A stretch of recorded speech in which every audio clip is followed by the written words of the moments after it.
Good evening. We are live from Laurel, Delaware, where tonight we have the start of conference play in the Henley Conference Southern Division. It's Woodbridge versus Laurel coming up.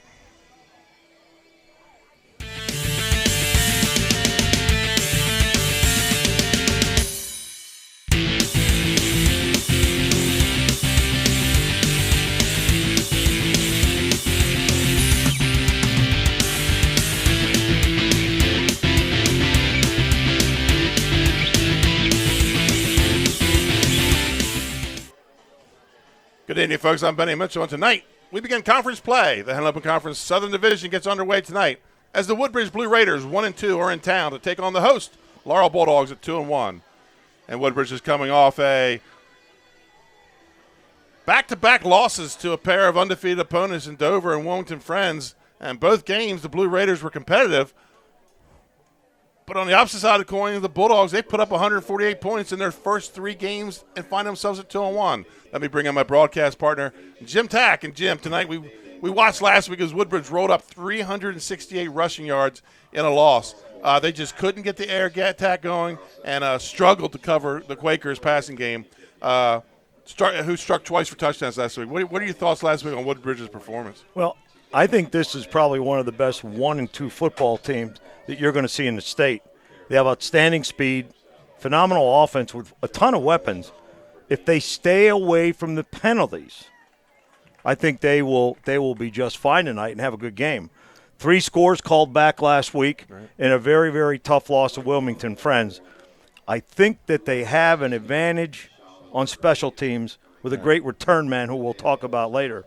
Let's not forget 4-year starter at center, 4-year starter quarterback, and an all-state linebacker. And Laurel's under their third season with head coach Eston Ennis, who, by the way, was the defensive head coordinator at Woodbridge prior to coming to Laurel. He's a Laurel alumni. The only blemish on their record is the 22-10 loss to number 10 ranked St. Elizabeth. They're coming in hot, scoring 78 points last week against Washington High School. Laurel has not beaten Woodbridge in 5 years. Coach Ennis and the Bulldogs, they have to think Woodbridge is right. Well, powerful team. When you see them on film, they jump right out at you with their strength. They have their whole approach to the game is powerful. They use a counter trey blocking scheme with a guard and a tackle pulling the play side, and then 2 backs following up in the hole. So 4 people at the point of attack. The running backs are very patient. They'll wait for the dust to settle, and then they'll accelerate up into the hole. They play great defense with some huge people who can run. You're going to see large people across the front line who can cover a lot of territory. Absolutely. So with that, Jim, let's go to our Dream Scouting Network players to watch. And I think first we're going to start with the Woodbridge Blue Raiders. And when we talk about the Woodbridge Blue Raiders, it's, I guess you'd call them 3.5-year starter. Troy Haynes came in midway through the season as a freshman and never lost a position. Haynes, a little struggle last week, and I think a lot of their scheme was, he seemed to be looking for Westcott all the time. Well, I'm sure that they got that corrected. Very quick. He throws the ball well when he gets settled. Senior leadership, 4-year starter. I just think he's an all-around athlete. I'm sure that they corrected the problems they had last week. And if they did, you're going to see a play-action passing game this week. And number 2, another player to watch, that's Gabe Westcott, wide receiver, defensive back. He's a senior. He was really kind of a non-factor last week since he had to move down to that tight end so Woodbridge could move that ball in a double tight formation. Yeah. As a receiver, the thing that I really like about him, he's a strider. He has elusive speed. He doesn't look like he's going fast, but then all of a sudden he's by you and free down the field. I also think that he's a big weapon. Yes. With special teams. Right. And you can just about hold your breath whenever he gets Well, it is only their last week was week 3, so we're only in week 4. And I thought the issue Haynes was having passing the ball last week was Haynes was throwing to open receivers as opposed to throwing his receivers open. Right. I think that's a good analogy. Yeah, he does that, and it's a different ball game. Let's go to the Laurel players to watch. And it's going to be another quarterback. It's going to be number 4, Dalton Purdue. Kind of an unknown. He was the quarterback last year. But he's a good-sized kid, multi-sport athlete. I talked to Coach Ennis during the week. He says mentally he's the man that we have to count on this weekend. He's be on both sides of the ball. In watching him, he throws the slant, the in route. I would watch for that. Throws it very well, puts it on the money, and he has great command over a power offense. The thing that surprised you then is he plays defense. Not many quarterbacks they'll play, but he's an outside linebacker. So he's up in the mix of things, and he will hit you. So I like him. He's a tough, heady kid. And also we're going to watch number 35, Kadir Whitney, and he's also a Dream. He's in the Dream program, the Dream Scouting Network, working with Shannon on the looking to get into college. He's a big body, and he's a force on both sides of the ball. You'll see him at fullback. You'll see him at tight end. You'll see him in a lot of places tonight. Nice size, as you had mentioned. The thing that I like about him that I saw in preparing, he will run you down from behind. He will pursue you from behind. He provides the kick-out block when they're running their off-tackle play. He's the big back. So you're looking at 200-plus coming at you, and he really loads up that counter tray power eye package.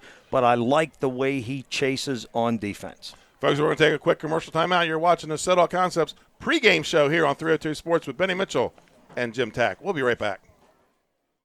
Hi, I'm Scott Kammerer of Sodell Concepts. We have 8 locations, a catering company and a food truck right here on the Culinary Coast in southern Delaware, and we'd love to see you at one of our locations. Fish On and Lewis in the Villages of 5 Points. Lupo Italian Kitchen on Rehoboth Avenue in downtown Rehoboth, serving homemade pasta. Papa Grande's in downtown Rehoboth.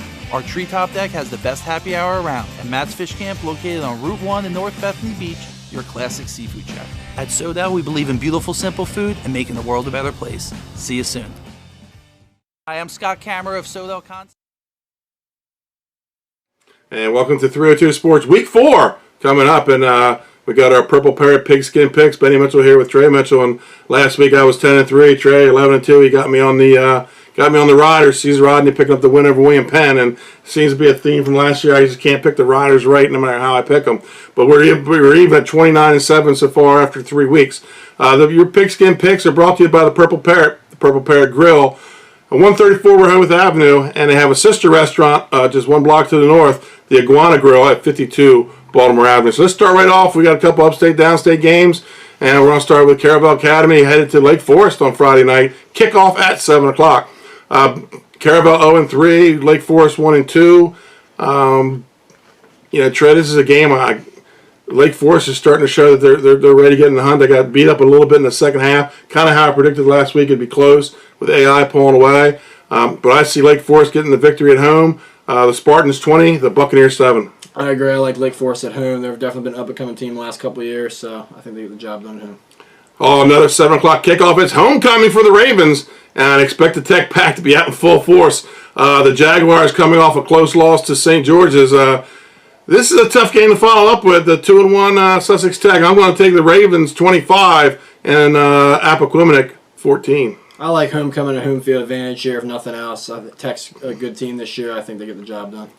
Some Southern Division games. 7 o'clock kickoff in Seaford. 1-2 Milford Buccaneers versus the 1-2 Seaford Blue Jays. The Blue Jays coming off their first win of the season, and now they host Milford. And Milford seem to be getting things together. Big win over Division I Polytech last week. The Jays are about to start to make their tough run through the Henlopen South. I'm going Milford 35, Seaford 6. Yeah, Milford got their offense rolling last week against Polytech. I think the same continues this week. I like Milford here. 7:30 kickoff in Delmar. The Delmar Wildcats 3-0, number 1 team in Division II. And Indian River 1-2. They won the opening week. Couple tough opponents the past couple weeks. The Wildcats keep it rolling, Trey. They win at home 42-7 over Indian River. Yeah, I just don't see anybody stopping that train anytime soon. I like Delmar here. Northern Division games for this week. 7 o'clock kickoff. These two schools are 4 miles apart. It's going to take the Riders longer to load the bus than it would be to drive to Woodside. But this is a home game for Cesar Rodney. They'll be wearing the blue jerseys, as we talked about earlier. Their turf's still not complete yet. This game really hasn't built up until a rivalry. And Trey, you're in the district of Cesar Rodney. There hasn't been a sense of a rivalry. Do you see it yet? I haven't seen it yet, but they are only 4 miles apart. That's right. But maybe the fact that the Panthers upset Cesar Rodney last year for their first ever win over the Riders, that might get us started. Riders, they're going to win this one before heading to Smyrna next week for a big showdown. Caesar Rodney, 28, Polytech, 14. I like the reminder of Polytech upsetting CR. I think CR's going to remember that this year. Polytech showed that the offense wasn't really rolling last week, and their defense is maybe has some holes. I'm not sure. 2 weeks ago, Caesar Rodney showed the same thing as St. George's, but I like CR here. I think that offense keeps rolling like it did last week against William Penn. 7 o'clock kickoff at the beach at Cape Unlopen. Trey, this is 5 losses between these two teams. Neither team has a win yet. Cape Unlopen Vikings, they finally get to play in front of their home crowd, but in come the 3-time state champ Smyrna Eagles. Both teams are looking for their first win. Both teams are struggling to find their identity more than anything else. This game, I think, comes down, it's the battle of confidence. Who has more confidence in this game? And I just think the Eagles coming in, the 3-time state champs, yeah, they're 0-2, but they're going to have swagger, they're going to have confidence. I'm taking Smyrna 35, Cape Unlopen 14. Yeah, I think Cape's going to come out swinging their first home game. They've gotten beaten up a little bit, but, so Smyrna. I think Smyrna just has a little bit better team here, even though they have no wins yet, but I like Smyrna in this game. Big game in Georgetown, 7 o'clock kickoff, 3-0 Dover versus the 2-1 Sussex Central Golden Knights. And Dover Senators, Trey, they're averaging 41 points a game. This week they faced their toughest opponent to date. Dover is explosive with McGee and Peace on offense. But the Castle's a tough place to do business. It's a tough place to play. The Golden Knights, they're known over the years for their defense. They have that stable running backs at Sussex Central that they can eat up clock with their wing T offense. Many people are going to think this is an upset. I'm taking Sussex Central 24, Dover 21. Yeah, I've been hemming and hawing over my pick on this one. I really like Dover. I really like their offense. Like you said, averaging 41 points in the first 3 weeks. That's awesome, and they've shown they've been consistent. But, like you said, Central's known for their defense, but more importantly, they can eat clock. So they can eat clock. They can run. They showed they could score, 2 weeks ago when we saw them? Queen Anne's, yeah. Like you said, they got a plethora of running backs. So I think the difference is going to be a couple stands on defense and them eating that clock up. I like Central as well. And our Friday night Helena Conference game of the week. It's a 7:30 kickoff in Laurel this week, folks, not our regular 7 o'clock. 7:30 kickoff. 1-2 Woodbridge versus 2-1 Laurel. And over the past few seasons, the Blue Raiders, they're not used to coming off to back-to-back losses during the season, and they're not used to playing a Laurel team who's putting up points, 44 points per game right now. Woodbridge struggled with the size of Dover. They struggled with the size of Friends the past 2 weeks. And this week's no different. Laurel's front four is huge. And that defense, that could be another problem for him, moving those guys around. I thought Woodbridge got a little worn out last week, and from talking to the coaches, they were tired in the fourth quarter of the week before. So moving those big lines has been tough. It could come down to the passing game in this one. Laurel right now, they're on the bubble. They're looking. They want to be in that top 10. They're not there yet. They want to be in that top 10 in the rankings, and this is the game where they might get some notice. I like Woodbridge on the road here. Woodbridge 21, Laurel 14. I think this game's going to come down to, penalties. I think who's disciplined. I like the passing game. Woodbridge showed they're a little weak on the passing game. Right. And defending it. Yeah, both ways. But one thing I remember when 2 years ago Woodbridge won their state title, they were resilient. There were some tough games, some very close games. I think they have to be resilient here. I think they have to find a way to win. And I really like Laurel in this game, but I think Woodbridge finds a way to win. So there you have it, folks. Our Week 4 Purple Parrot Pigskin Picks, the Purple Parrot Grill, 134 Rehoboth Avenue, and their sister restaurant, the Iguana Grill, 52 Baltimore Avenue. Folks, we're going to see a kickoff.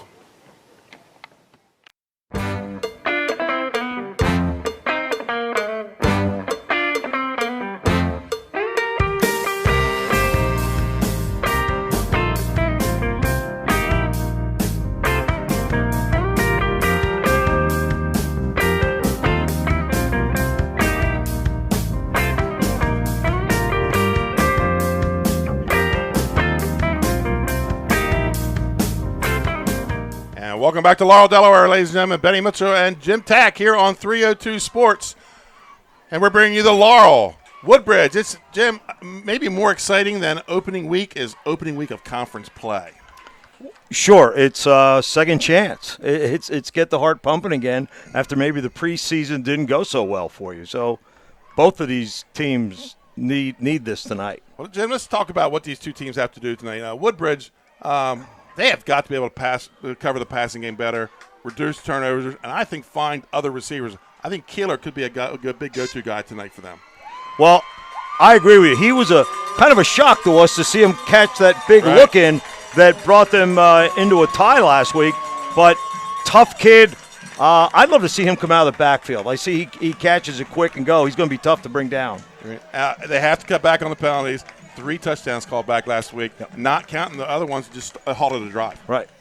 Laurel, I think they have to be able to exploit Woodbridge's weakness, defend the pass, and have the ability to pass, use their size advantage. Yeah, the size that they have, I think if they try to go spread with Woodbridge, they might be in trouble. Woodbridge has the speed to defeat that. They go toe-to-toe like we've seen and use the power eye with the counter-trace scheme, could be good. Now, how do you stop that? Right, exactly. Now, their passing game, we might see them pass a little bit tonight between their two quarterbacks. They have 5 touchdowns, but they also have 6 interceptions. So, if they get forced into the passing game, that could be advantage Woodbridge. Right. Let's talk a little bit about their offense. Their offense runs through the Shields and Townsends, no doubt about it. The speed is incredible. Really was my first shot to get a chance to see them, and they break out nicely. Folks, we're going to take a quick break here for the national anthem.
Jim, I don't know what they use for smoke or fog to run through tonight, but it stinks it does in this smell. press box right now.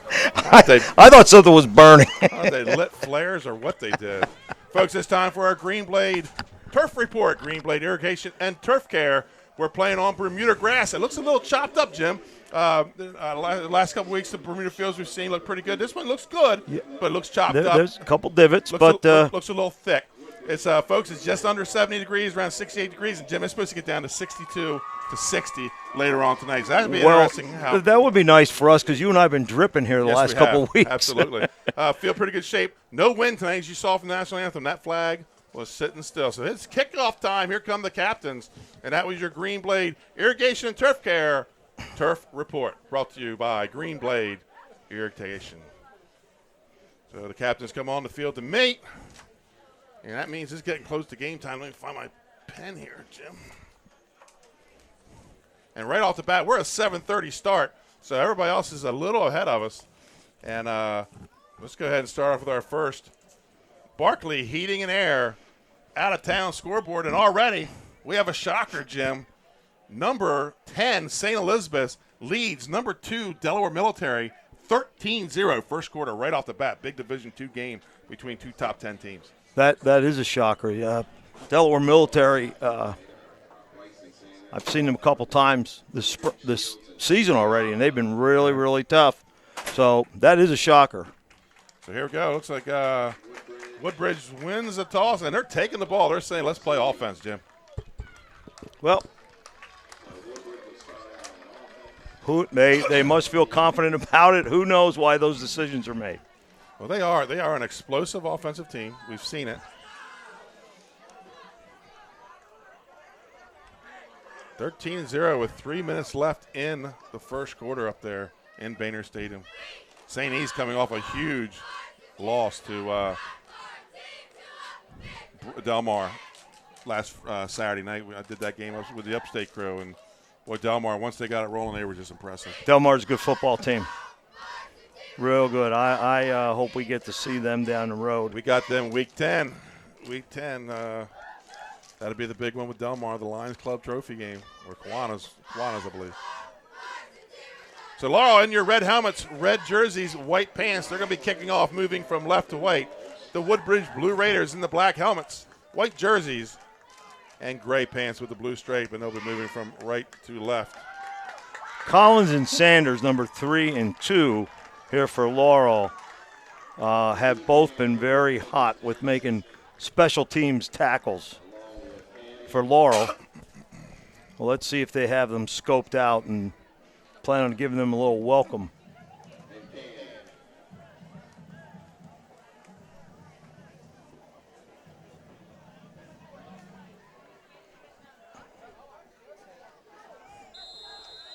There's the ready-to-play whistle, and it's time for football here in the Henley Conference Southern Division opener. And it's going to kick it short. He's going to go to number 11, Trey Haynes, who runs to the back guide. He's going to get it out to about the 25, where it's going to be 1st and 10.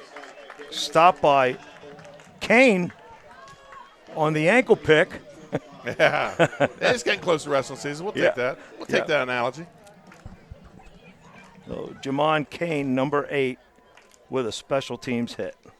That would be Preston Hitchens. Jamon Kane plays for the Excuse me. Yeah. I'm sorry. Preston Hitchens. Thank you. No problem. Woodbridge 2 weeks in a row. I That's looked at the wrong. There he goes. Here we go. And they're coming out in an eye. Here's Haynes checking the play, waiting for the ready-to-play whistle as they get the chains set. 1st and 10 for Woodbridge, their first drive of the game. And it's going to be a pitch to number 6, Richard Massey. And he's going to pick up about 5 on the play, and I believe we have a flag already. Tackle by Malone, and you called it. Double tight with a wing. And there we go, right off the bat. That's not a good – that's what hurt them last week and cost them a big win. No. You need to call those penalties in practice. Yeah, you're right, yeah. And there needs to be repercussions, whether it be via push-up or a hill. Right. Not many to reinforce it. Not many hills down here. County, no. There were in PA. It was always easy to find a discipline hill. 1st and about 20 for the Blue Raiders. Strong set, Benny. And we have another whistle.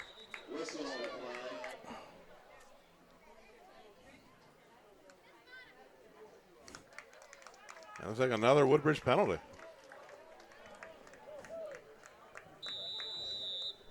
Unless it may have been a sideline warning.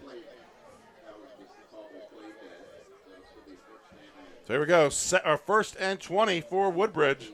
And putting themselves in a hole right away. You got to initially pick up a 5 on the first play and then had to back that up 10. So coming out in their strong set again, you're right. Strong to the far side.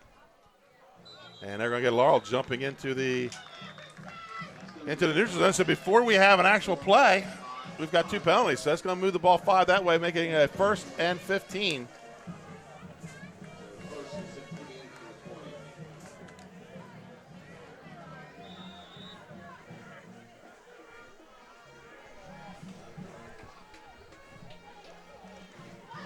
And that's going to be Massey again, dancing through the holes. Got some running room. Looks like he's going to get back to about the 24-yard line, which is going to bring up a 2nd and 11. And Coach Estenes, he put that meat right up front, didn't he? He's got all those men up there. 2nd down and call about 12 is again another week where the yard marker moves. Struggled with that Saturday night. 2nd and 12. Westcott splits out to the far side, man in the slot. So they're going to go, again, strong set to that far side. And that's going to be dropped back, play action pass. Haynes got Massey open, catches it about the 39, and just one man to beat, and he goes out of bounds inside the 10. That was an incredible adjustment by Massey. He actually changed gears when the ball was in the air. Right.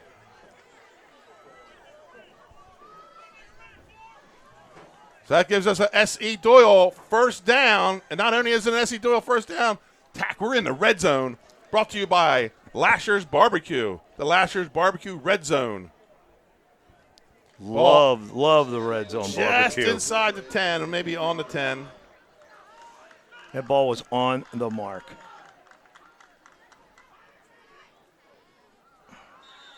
So we're going to get a little movement on Woodbridge. 3 penalties already. And it's going to be an illegal procedure. That takes the ball back to the 15. We're still in the red zone, the Lasher's Barbecue red zone. That doesn't change anything. I think Coach is ready to pull his hair out. Because this is a good football team. If you've met Coach Manloff, he's pretty easy, Keel. Is he? Yeah, he's pretty. He has his moments, but. First, and I guess it's going to be a first and goal from the 15 now with that penalty. So, and there's that, again, a strong set to the far side. And that's going to be Kane, and he's going to be wrapped up, and maybe even a loss of a yard. May have gotten back to the line of scrimmage. That's Purdue, I think, on that tackle. The quarterback. Right.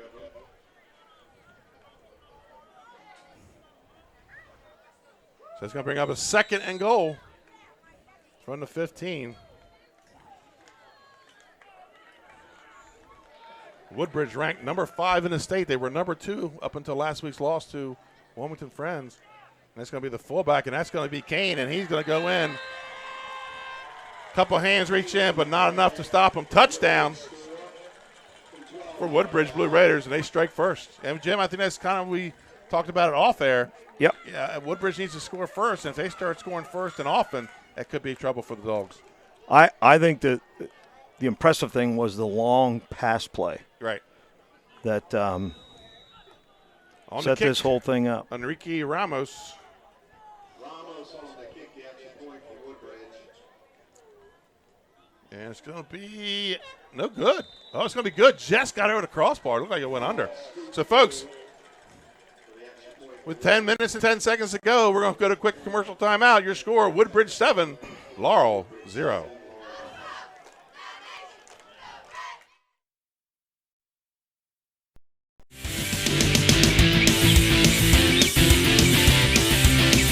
And began his career in home finance in 2002 as a mortgage consultant. Since 2002, Brian has helped over 1,000 home buyers achieve their dreams of owning a home.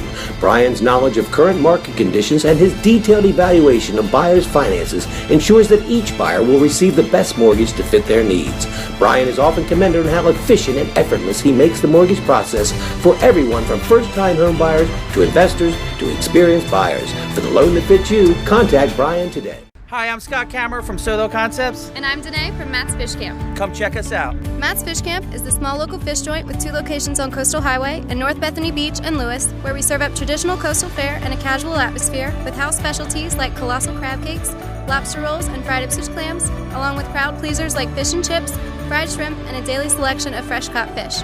Matt's Fish Camp, serving up lunch and dinner 7 days a week, all year. Locations in Bethany Beach and Lewis, Delaware. See you soon. Hi, I'm Scott Kammerer. Life's too short to hate your home. Remodel your home with the pros voted Delaware's #1 home improvement company. Ferris Home Improvements has something for every homeowner at their new showroom on the corner of Kirkwood Highway and Harmony Road in Newark, Delaware. Explore products and layouts with the area's top designers. Touch and feel products that inspire your dream space.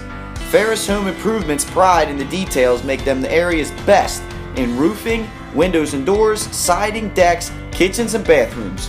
Want a professional, no-pressure remodel? Go see the best at the Big Shamrock on Kirkwood Highway. Ferris Home Improvements. Quality workmanship from a neighbor you can trust.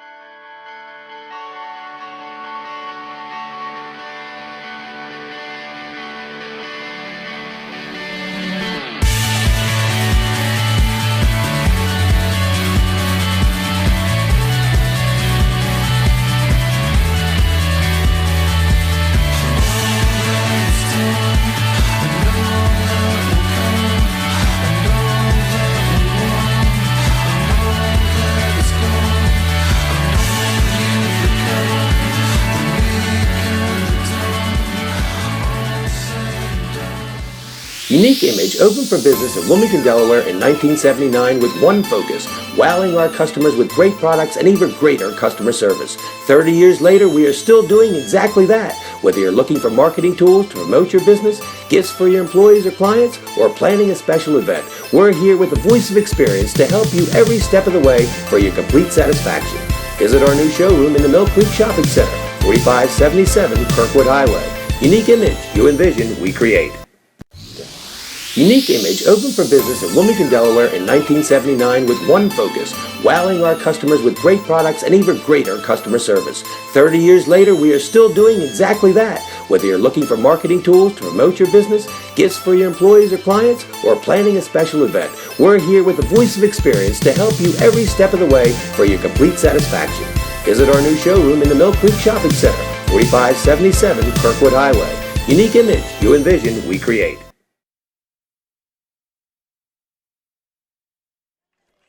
Welcome back to Laurel, folks, and as you can see, we took quite a few commercials because we have a bank of lights out on the far side of the field. So, Ocho shot some lights out early, and with the first touchdown of the game, we did have a little assistance from some Woodbridge fans. They were holding up their cell phones to provide the flashlight. So 10-10 to go here in the first quarter. A minute 50 into the game, and the visiting side lights go out. I heard them call for athletic director Jerry Mears. He's at the fuse box. And this is not the first game I've been to in TAC where something like this has happened. And it's usually a long wait. Yeah, and I'm surprised. It could be worse. It's could be all of them. Yeah, it is. It's not as bad as I wonder at what point you can play or not play. I've never seen that decided. I've played in some fields like this where the lighting's been worse with all of them on. Yeah, well, folks, while we're on the long break, let's get some more scores, and they're starting to come in. Number 10 ranked in Division II, St. Elizabeth, now leads number 2 ranked DMA 20-0 first quarter. Wow, what a start for the Vikings in that one. And we have a score out of the beach. Smyrna 24, Cape 0. First half action. Yeah, that was one of the games that me and Trey discussed at length on our picks. We thought the game, both teams coming in with no wins, we thought the game came down to confidence, and that Smyrna would probably come in with some swagger, being the 3-time state champs. Even though they're 0-2, they probably had the confidence advantage. And when a team like that gets rolling, they're hard to stop with that wide open offense. Absolutely, you're still going to have kids remember what it's like to be a state champion. Right. And Cape, on the other hand, is trying to get to that point, work themselves up to get their program. Okay, we're playing Guided by the Light. Hey, I got to like it. Somebody needs to get that bulldog. That bulldog some food. That is a skinny bulldog. But it's got dance moves, so. Yeah. So, folks, we're going to have a long break here. We're not going to try to talk you to death. We're going to go ahead and turn the mics down and wait to see what decision they're going to make here in Laurel. Your score, Woodbridge 7, Laurel 0. 10 minutes, 10 seconds to play in the first quarter. Folks, we'll be back with some audio after we get this one figured out.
And while we have the break, folks, let's update you. We're getting a lot of scores coming in here on the Barclay Heating and Air out-of-town scoreboard.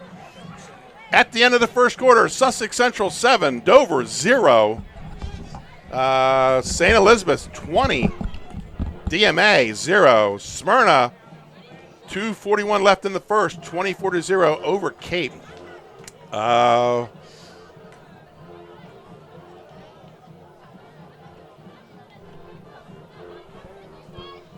St. Mark's leads Archmere 7-0. That's a couple ranked teams. Archmere ranked number 9. St. Mark's ranked number 7. Delmar leads Indian River 14-0. Surprise, surprise. Tayshawn Denard with a 60-yard run. He is on fire this year. Yeah, and that's our updated scores here on the Barclay Heating and Air out-of-town scoreboard. And Jim, I do have a note. Seen a lot of blue out here tonight, and I wasn't sure if that first flag was a flag. They're using powder blue flags, and that's in honor of Damian Barnett, a sophomore here at Laurel, who's battling cancer. Tonight his game is being played in his honor. They have some stuff down at the concession stand, trying to make some fundraise money for him and his family. Our officials have blue hats on, and you'll see they're participating. Players on both teams with blue wristbands, blue tape, all kinds of anything you see light blue. That is in recognition of Damian Barnett. And what's interesting is Woodbridge is taking part in it too. That's a great thing. It really is. So Damian Barnett, sophomore here at Laurel. We wish you the best in your fight against cancer, and a lot of people out here tonight supporting you. Yes. So again, we're going to take a quick audio break and some commercial times out. Woodbridge starting to stay loose. So folks, we'll be right back once we figure out what we're going to do with this lighting situation.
And folks, there we go. Had to get our cameraman. I got to take him home with me. Lights are coming back on, folks. Hallelujah. We're going to have light here after how many songs did they play about lights during the intermission. So lights are coming back on. They're teeing up the ball. We're going to have more football for you. And Laurel leading 7-0.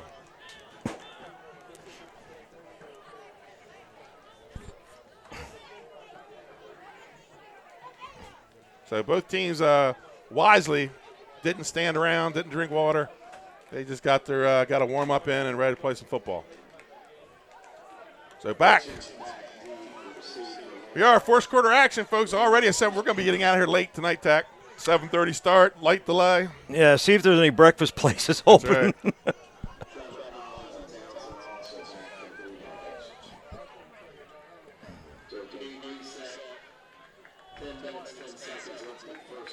So 7-0. Getting ready to get back at it.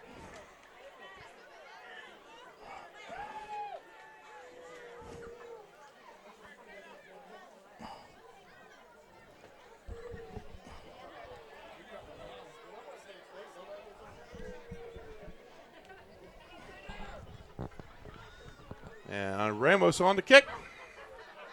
Back deep, I believe that's number 8, Preston Hitchens.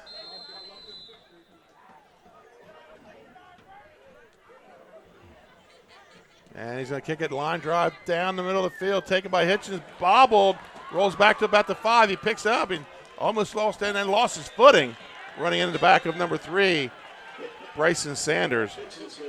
So that's where it's going to take over. 1st and 10 about their own 15. He just had trouble. Laurel had a whole lot of problems getting that thing going, Tack. Yeah.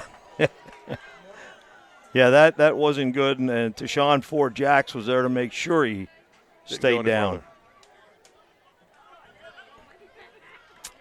First down, let's see if we're going to see the toe-to-toe offense. Yep. And they have the horses to do it. Yes, they do. They're tight splits right now.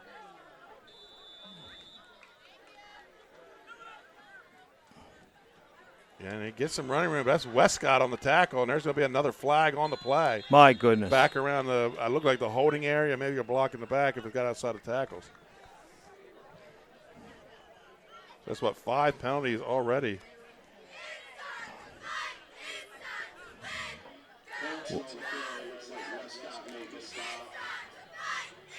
Did you see the signal? No, I did not. I'm having trouble finding the white hat because of the blue hat, so I don't know if he's made it yet. The white hat, this is your white hat over here, right? Is your head official? No, there he is. What's this official doing back here? Back judge. Okay, that's right, the ball's moving. There, he just made it signal, but yeah. So penalty's going to be on Laurel. That's going to bring up must be a hold, 1st and 20. And there's the ready to play whistle. And stacking them up, that's number 50. That's Tayshawn Ford Jackson with the tackle. Yeah, a solo tackle out of that big scrum, too. Yeah, they've stuffed that pretty good. I would think Woodbridge with their linebackers and those 2 defensive ends feel comfortable playing in the box like that, playing 8 in the box. And now Laurel going 2-by-2, and that's a incomplete pass to number 9, Jameer Townsend. That's their big guy. So that's going to bring up a quickly 3rd and 15. And this is, they don't want to get in this tack. No, you're going to flip-flop the field. They'll be inside the 50 to start their drive. You know, when you get that penalty, you get 1st and 20, 1st and 17. There goes your time, your clock eating offense. You got to start spreading it out. And there they go, trips to the left. And Purdue looking for a receiver. He's got man open. Oh, he does have a man 2, open. Trevor Collins. Drops the ball. We have so you hear those short bursts of whistle. That's right. A penalty. And it's really There's hard a to see blue flag back yeah, there. There it is. I can't see it. What did he kind of stops halfway through Right. his signals. Here it comes. He's just not going to call, I guess. There we go. Illegal motion or illegal formation. So Purdue back to punt on the incompletion. And these are two dangerous guys back here at midfield, Massey and Westcott. And they're going to go back side by side. Usually they play one short. Yeah, this is hold your breath time.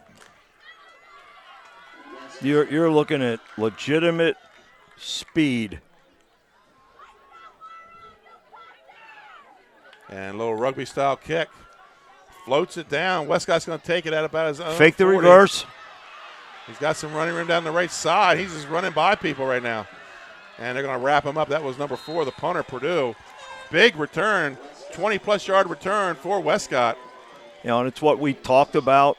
He looked like he never got out of second gear. He's a strider. Yeah. He just glides, and what we had talked about in the beginning was him being able to dictate things through the special teams. So Delmar, I was just looking at the Delmar score. Woodbridge takes over, and we are in the red zone. The Lashers barbecue red zone. And that's going to be a handoff up the middle. Nowhere to go. That was Massey, I believe. Smith, 40, the inside linebacker, trying to run a little isolation out of the eye.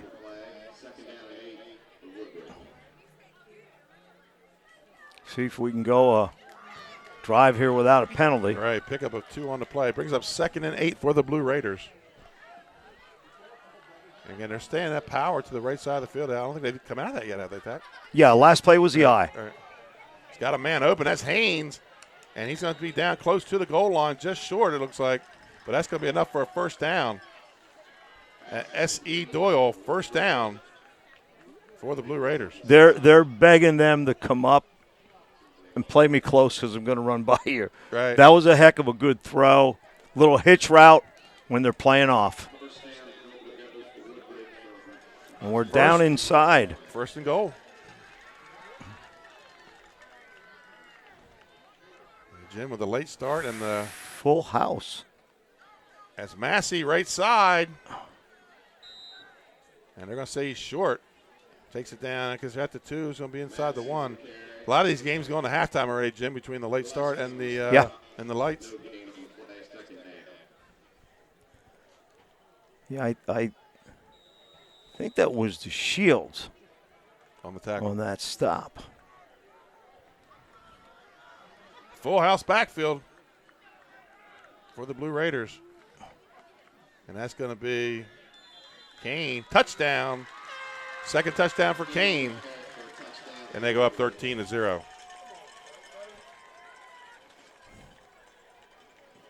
We have a tight one in Georgetown. At the half, Sussex Central 7, Dover 0. So Central, Dover coming in and scoring 41 points a game, Tack. And halfway through, they haven't put a point on the board yet. Central, with that defense, playing in Georgetown at the Castle, shutting them down right now. Ramos on the kick. He's got it up.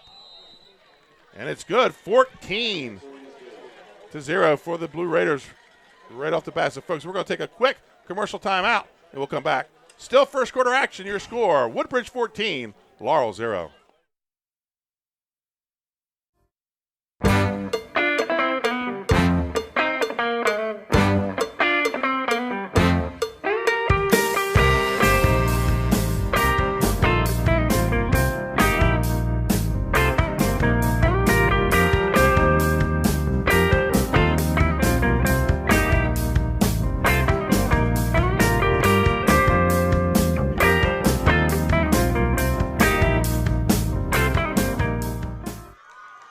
Welcome back to Laurel. 14-0. The Blue Raiders getting ready to kick off again. Hey, Delmar's up on Indian River, 21-0. Indian River got a season-opening win and have struggled since. Delmar, the number 1 team in the state, and they're rolling. That is a really nice football team. Yes, it is. We'll get to see them again late in the season, Week 10, when they play the Blue Raiders in Bridgeville. Teeing it up, Enrique Ramos. You know, and right here it's a story of big plays. Right. Pass play in the first series and a punt return that set up the second score.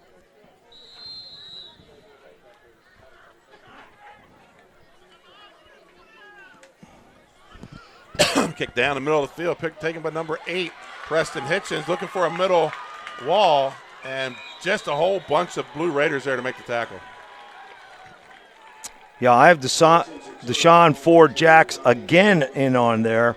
Second special team tackle. 1st and 10 for the Laurel Bulldogs. And, if they can just stay away from the penalty tack and get a drive going. Absolutely. They put them so that, of course, Woodbridge did it too on their first play. Both teams with holding penalties on the first play of the game. So here we go. 2-2, so Woodbridge has forced them to spread it out and throw the ball. And that's a handoff to Townsend. And I believe that was number 59. Yeah, Props. And 44, Keeler. Keeler, the all-state linebacker. Yeah, they can spread them out, but then it takes them away from their best play. Pickup of 1 on the play, 2nd and 9. Trips to the far side. He's going to throw. There's the look in. And Keeler there to make the tackle. That was number 3 on the catch, Bryson Sanders. And that's an S.C. Doyle. First down. S.C. Doyle General Contractor, your one-stop shop for all your construction needs. That's their favorite route.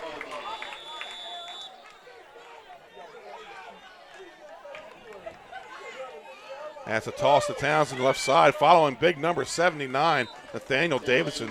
Does our sheet have a size on him? That's a big, big boy lead blocking out there. I believe you have the size sheet. Maybe not. Yep. No. So the yard marker still hasn't moved yet, and they're playing. And that's Purdue. Fakes the handoff on the a little bit of read option. That's going to bring up a 3rd down and 5. They ran that play off while the yard guy was still trying to get set. And of course, third down. There's the look in again. So that's going to bring up a 4th and 5. And Massey, pretty good coverage on Hitchens. But they moved the ball. Now they got to hold them here and get a flip of the field on 4th down. And back deep are Massey and Westcott. Westcott with a big 20-yard plus return last time. Low snap. And rugby-style kick. He's going to kick it down the sideline. And that's going to be down by number 7, Jameer Smith. That's going to be where the Blue Raiders take over, 1st and 10. Look like at their own 20-yard line. It's a smart move with what Westcott did the last time he touched it. 5:51 to play here in the first quarter. And again, Coach will maybe every 3rd series he'll come out on 1st down and throw the ball. Right. So here come the Blue Raiders. Haynes under center. Excuse me, I formation. And it's going to be a toss to Massey. He's got some running room off the right side, but he's going to be wrapped up. That looks like number 8, Preston Hitchens. And one of the things they're doing, Woodbridge is getting out, getting on the ball. Before they can really get going. That's a 1st down. That's an S.E. Doyle, General Contractor, 1st down. So they're flopping their ends, and Woodbridge taking advantage of it. And we have a flag on the play. I think that's what they may be trying to do, Benny. Mm-hmm. Yeah, they're trying to catch them in that switch. Trying to catch him. And I saw that. I was watching Laurel practice on Tuesday. And when your linebackers are up, that's a mass of people moving around there. Right. 2 ends tried to flip.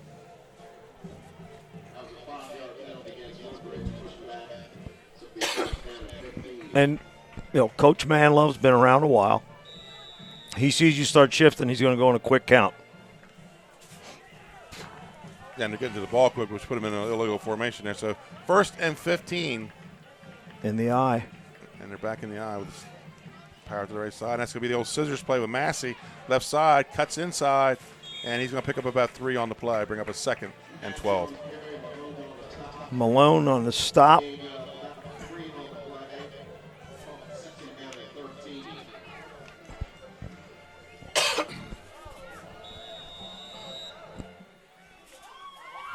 Second and 12 for the Blue Raiders. We talked about it's been 5 years since Laurel has beaten Woodbridge. 2 years ago, the year Woodbridge won the state title, it was a long pass late in the game for Woodbridge to win 10-7. And Haynes dropping back off the play action. He's got Keeler down there, but that's intercepted. Picked off. By number 8, Hitchens. You did call that, though, Benny. You had said Keeler would be a factor in this. Right. And, they're going to take the big, stronger kid and try to get him in a mismatch. Just slightly underthrown. Right. And we talked about that in the pregame, the difference between throwing to the open receiver and throwing him open. He probably had a step on him, 5 yards back. Yeah, just a little late coming out of it. So good field position for the Bulldogs with 4:45 to go, 1st and 10 at midfield. And that's where Dalton Purdue and his team will take over. And that's Townsend looking for some running room. He's got some off the left side, cuts back to the middle, and he's going to pick up about 5 on the play, 2nd and 5, and then we have a whistle.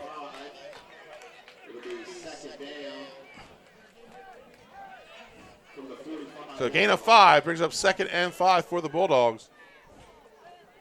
So not only do they have a big line, they got big number 40 in there blocking. That's Anthony Smith, 245. I think that was Sanders on the stop, 66. And it looks like Laurel's running some read option now. And that's Purdue going to be close to a first down, but I think he's going to be short. Westcott on the stop. We have a whistle on the play. Oh. Holding. Did you see where that came from? No. Back judge. Down here on the The sideline. back judge. On the sideline. Because the flag's back here. He's the one that brought the call in. There's the hold.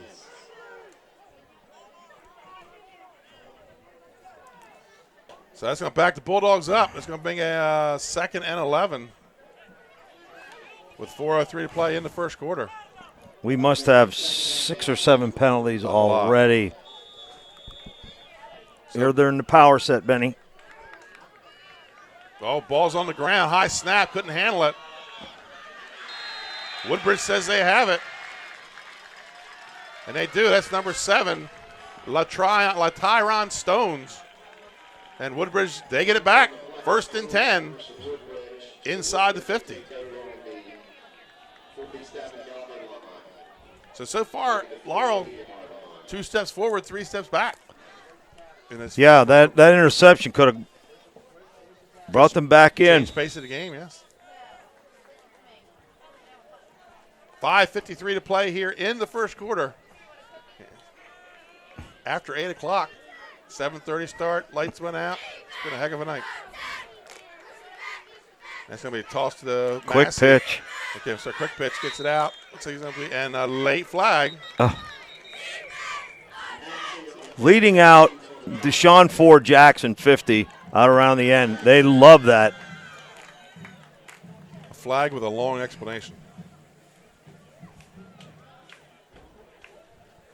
Massey is quick. Holding on Laurel.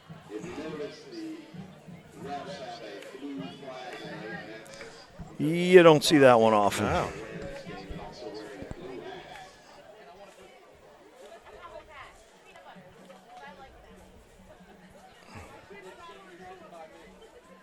So that's going to mark it off. That's going to make it a first down, and that's a S.E. Doyle. First down, 1st and 10 for the Blue Raiders. S.E. Doyle, you can like them on Facebook. They're out of Camden, Delaware. They'll go all over the state. S.E. Doyle, general contractor, bringing you this first down. And all our first downs. Ball set in motion, and we're in a hurry. The chains aren't set yet, and we're already in play. That's going to be Kane bounces it out after he breaks the tackle. And that's number, who we got on that tackle? Number 10, Javier White, who just didn't give up on it. Nope. 2nd and 4, 6 on the carry for Kane.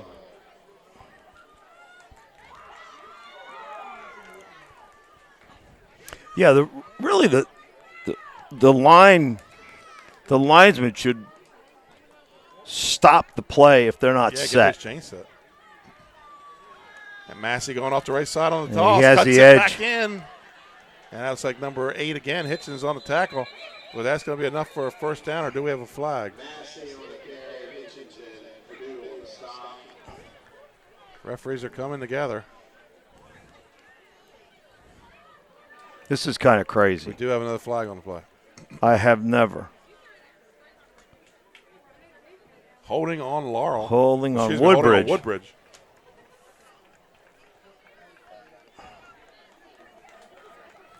I mean, Tack, it's going to be Saturday by the time we get out of here. We're only in the first you're quarter, buying my friend. breakfast. I don't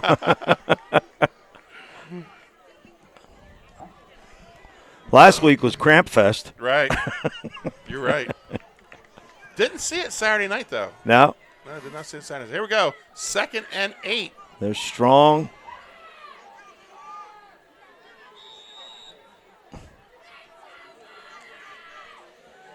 Haynes back to pass. And he's throwing to his number 11, Haynes, and not there. It's out of his reach. Brings up 3rd and 8. Good coverage that time. Yeah, Coach Manlove opening up the playbook a little more this Yeah. weekend. That's how many, 4 or 5 passes Yep. tonight from Haynes? Well, and that's going to keep you back out of packing up the, Right. the zone.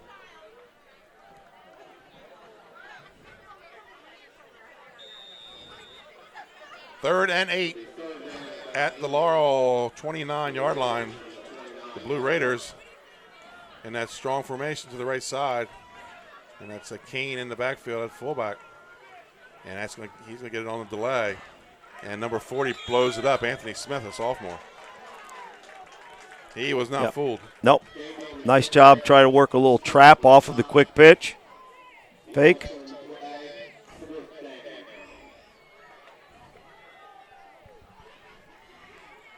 Under 2:30 to go here in the first quarter. 4th and 10 for the Blue Raiders.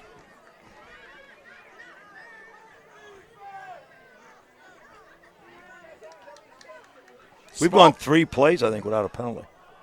Let's keep it going. Sorry. Right? Let's keep it going. 4th down. 4th and 10. Pistol formation. And it's going to be play action. He's got a man open. That's the other Haynes. And he hits and spins, takes it down the sidelines, goes out of bounds. Townsend on the tackle. Heck of a throw. And that's going to be another S.E. Doyle first down. And folks, I can tell you, give you great testimony on these guys, Sean and Buck. They're finishing up my second kitchen. They do good work and they go all over the state. So we have a Laurel timeout. We're going to stay here with the action. And we're going to update some quick scores. Got some new ones that we'll give you when we come back into the second quarter. Delmar now up 28-0. Central still up 7-0 at the half. St. E's up 20-7 on Delaware Military. And we'll have some fresh scores coming up for you with the Barkley Heating and Air out-of-town scoreboard when we start this second quarter, folks, when we come back from the timeout.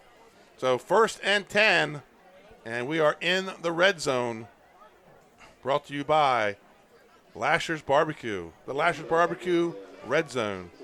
Lasher's have a son playing. He's playing in that big Sussex Central Dover battle tonight. Hiram, he's a two-way lineman for the Sussex Central Golden Knights. Big sponsors of high school sports are the Lashers. 1st and 10 at the 12. Maybe that's the 13. Hard to see where they got that marker at. Those lights came back on. It didn't make it that much brighter here, Tack. No, it didn't.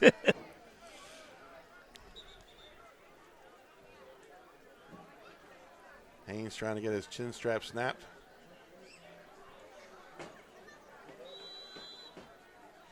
So he hooks up with his younger brother, who That was Hayes. a lot of. I'm sorry, Benny. I You're interrupted fine, you. you're fine. It was just, it was such a strong pass. Right. It was right on the mark. It was fast. And it Good hit him, timing. Hit him in the hands as his head turned. It was a great pass. So we have equipment timeout, and Haynes is going to have to go off the field. on a 1st and 10. Let's see if they're going to fix it. Issue with his helmet. And let's say we're bringing in another quarterback while they fix that. That's going to be number 12, Jordan Evans, freshman, coming in at quarterback. What they say? You're always one play away from being one in the game. play. And he hands off to Kane, who's going off the right side, steps out of the tackle. He's not going to step out of that one. And they keep him in bounds. Clock's running.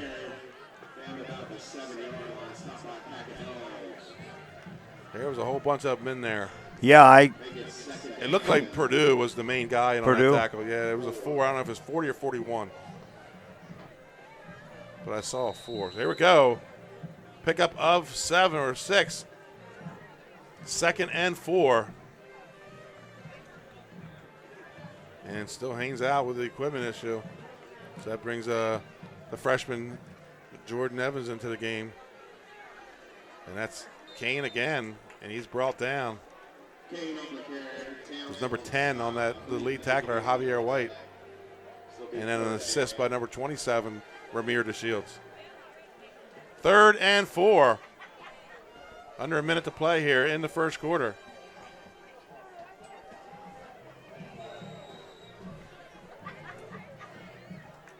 Well, they're holding them up. Right. Let's see, we have if they can 35 seconds. They can, yeah. Get a stop here. They're in this game. A touchdown here, and things could get out of hand. Haynes comes back into the game at quarterback. And that's going to be a fake to Kane, and then a sweep coming back the other way. A little counter action to Massey, and maybe a yard, which is going to bring up a 4th and a long 2 for Woodbridge. Pretty sure that was Quadar Whitney, number 35, on the stop. So I think we're going to have a measurement, or at least a look-see, and they bring on the chains. So with Woodbridge up 14-0, 7 seconds to play here in the quarter. Referee's measurement on it. And he's going to be a little short.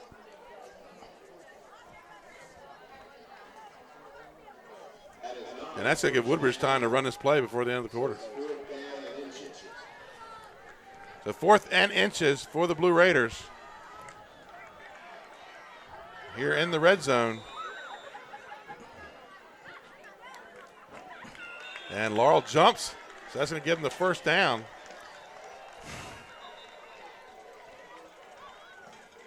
There's a blue flag on the field.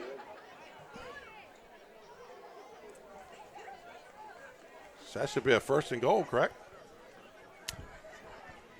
Should be. So that gives us an S.E. Doyle first down. S.E. Doyle, general contractor. What? Like him on Facebook. Oh, it's against Woodbridge. So it's not a S.E. Doyle first down. He gets a free one. You'll get him later. There you go, Sean. See you Tuesday, buddy. So mark off 5. That brings up goes from 4th and inches to 4th and 5. And Woodbridge is going to let the clock run out. Folks, we're going to take the timeout with them. Your score at the end of the first quarter, Woodbridge 14, Laurel 0. We'll be right back.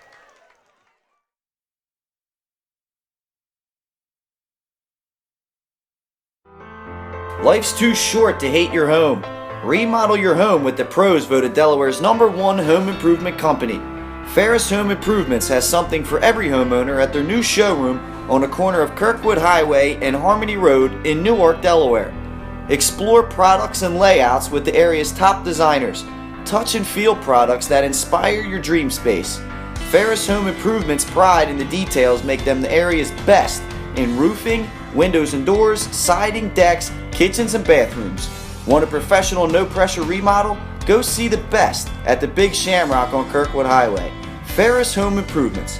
Quality workmanship from a neighbor you can trust. Life's too Welcome short. back. Oh, is that right? Welcome back to Laurel, folks. Your Barkley Heating and Air out-of-town scoreboard got some new scores going up. Sussex Tech leads Appoquinimink 15-6. That's homecoming down there in Georgetown. Middletown leads St. George's 20-0. Milford all over Seaford 42-0.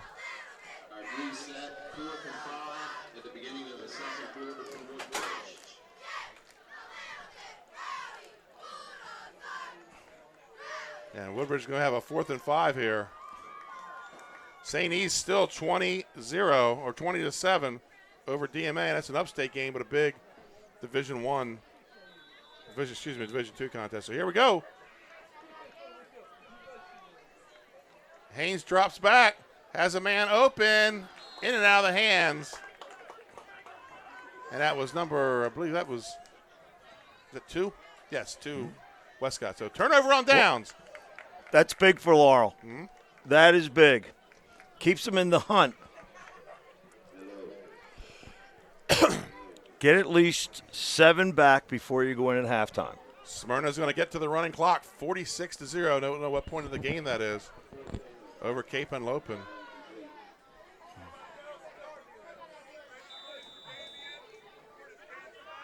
So Laurel takes over 1st and 10. Purdue looking to pass, and that's going to be intercepted. Number 2, Gabe Westcott. Tell you a little bit about Gabe Westcott, the kind of athlete he is. He's also a baseball player. But Tack, when he was late elementary, early middle school, was a 3-time state champion in wrestling. Wow. It's just a terror. Gave up the sport. Gave up the sport. He's a 2-sport athlete.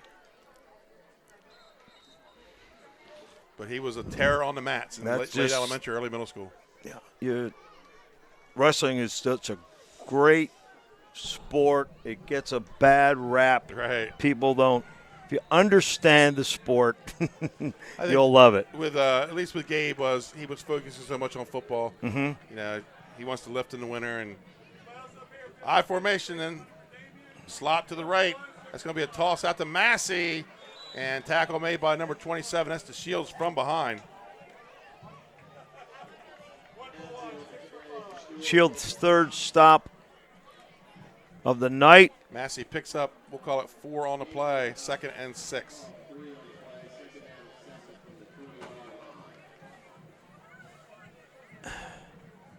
So Seaford gets their first win last week, and this week just can't even get on the board. Milford coming alive, Tack. Yeah. Back-to-back big games. That's a handoff to Kane, wrapped up by number 72. Blake Anderson hit him right as he hit the line.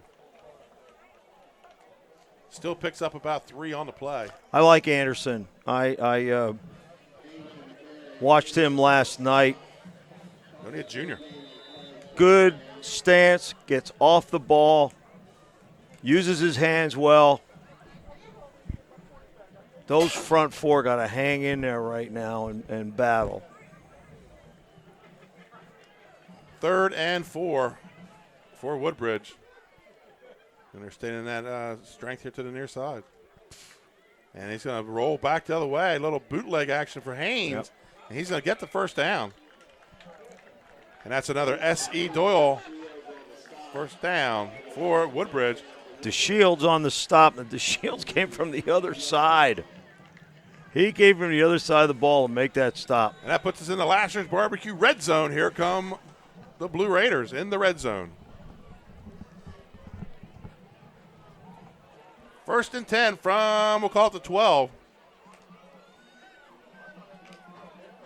Strong set. Kane again bounces it out to the outside, cuts it back in. There's going to be a flag. Another flag. And that's going to be your block in the back holding area, it looks like. Not sure if Dave Marvel's counting flags tonight. Sometimes he does.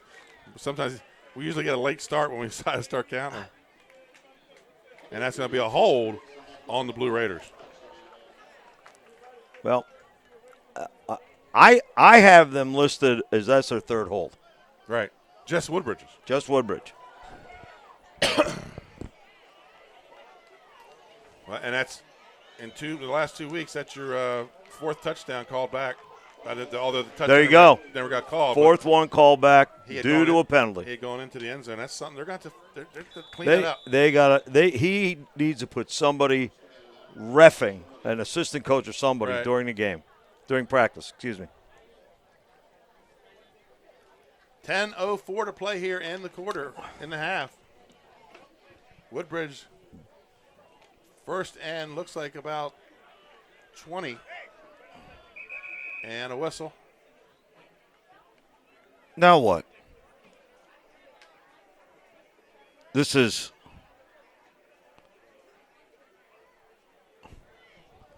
He's sending Haynes off sending the field. Haynes off the field. Gets over the equipment.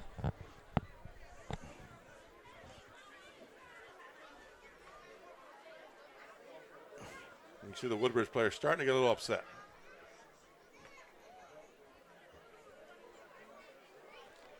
Now the clock's running during all this.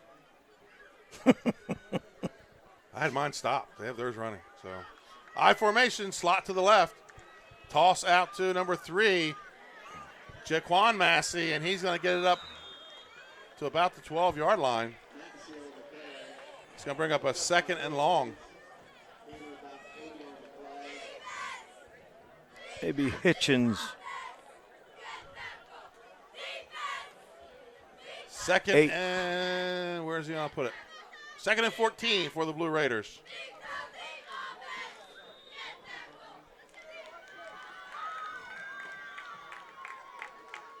I formation, slot to the left. Ball in the middle of the field.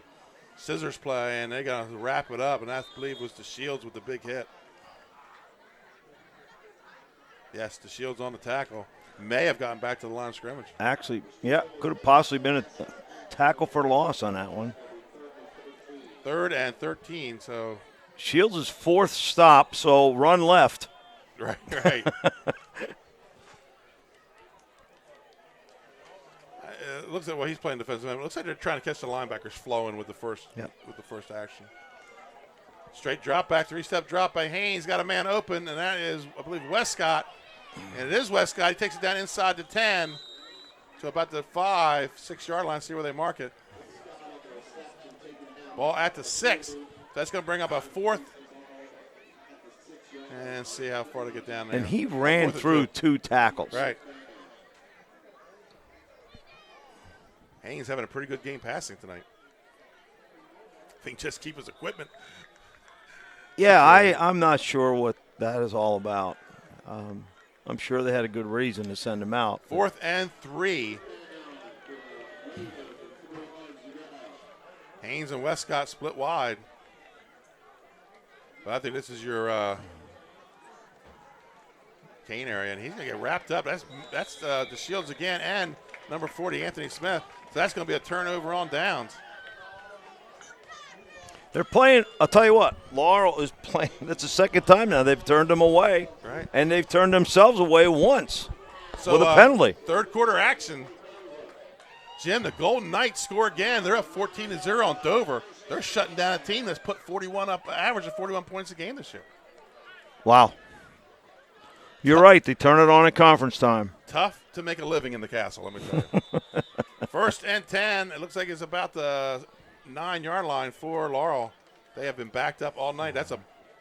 Was Kane coming off the edge. Ball goes up the middle. Could not see a carrier. I think it was Number 9. Townsend. Yeah, number 9. I Townsend. could not see the tackle. I apologize, folks. Laurel now going no huddle.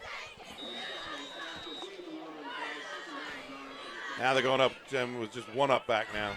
Yep. Whitney. And that's 9 again. Townsend tackled by number 66, Ormond Sanders, freshman. He reminds me of about 5 years ago, a freshman by the name of Shymir Vessels, who used to wear 66 for the Blue Raiders, now playing at Wesley.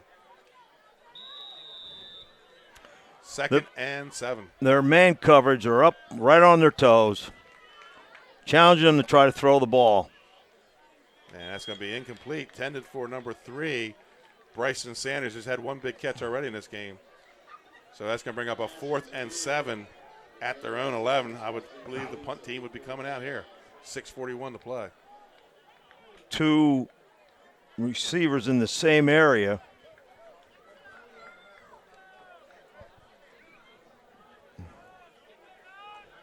Woodbridge Woodbridge they're bumping them coming right off the line. Yeah. And they have the speed to do that. Right. They have the speed to play man. Back to punt is Purdue. And a little rugby-style kick. He waits it out, end over end. It's going to bounce right into the hands of Westcott, and he's carrying like a loaf of bread. Yeah. And looking for a block, cuts it back into the middle of the field.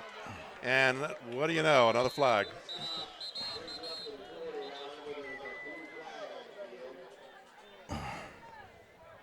And they're telling the markers to stay still.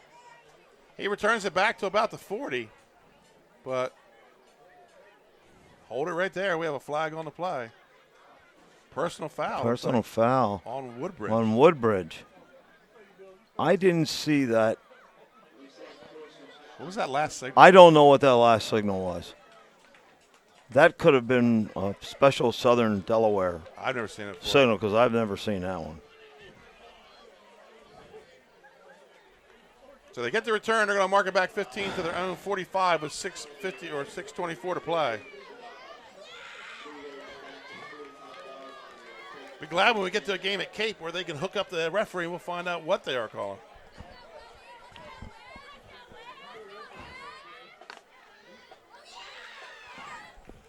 So here we go. 1st and 10 at their own 45. Blue Raiders up 14-0. I formation. That's going to be a pistol formation with Kane in the backfield. Motion with Massey. And it's going to be Massey around the left end. And carries a couple tacklers with him. He's going to pick up about 4 on the play. Bring up a 2nd and 6. That's Anderson, the defensive tackle, chasing him down. He was one that jumped out at me on film. Ran very well.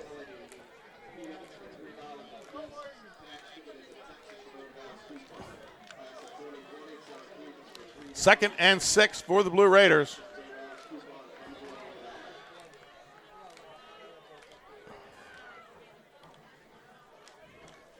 And that's a handoff to Kane. He sees Townsend, cuts it back to the left side. He's got enough for the first down. And he's going to drag some tacklers down inside the 40 for another S.A. Doyle first down. Anderson again, 72. Chasing it down. Yep. Back in now for the Bulldogs. 35, Whitney.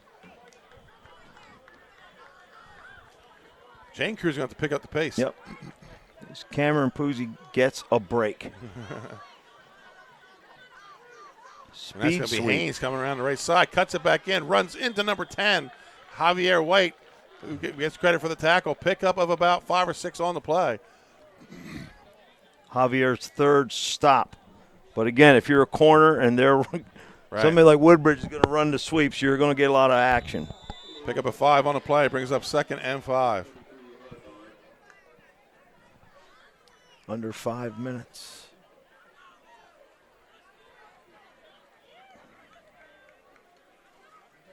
Haynes in the pistol. And play action, looking downfield. And that looks like it may have got batted at the line. Came out end over end. Unless he just threw a curveball down the field. He was under pressure. Yes, he was. Anderson again. That's going to bring up a 3rd and 5. And checking in number 5, Corey Hastings. He's in for Keeler. But again, Woodbridge setting everything up. Speed sweep, fake the speed sweep, throw the ball. Staying in series. Right. 3rd and 5 for the Blue Raiders.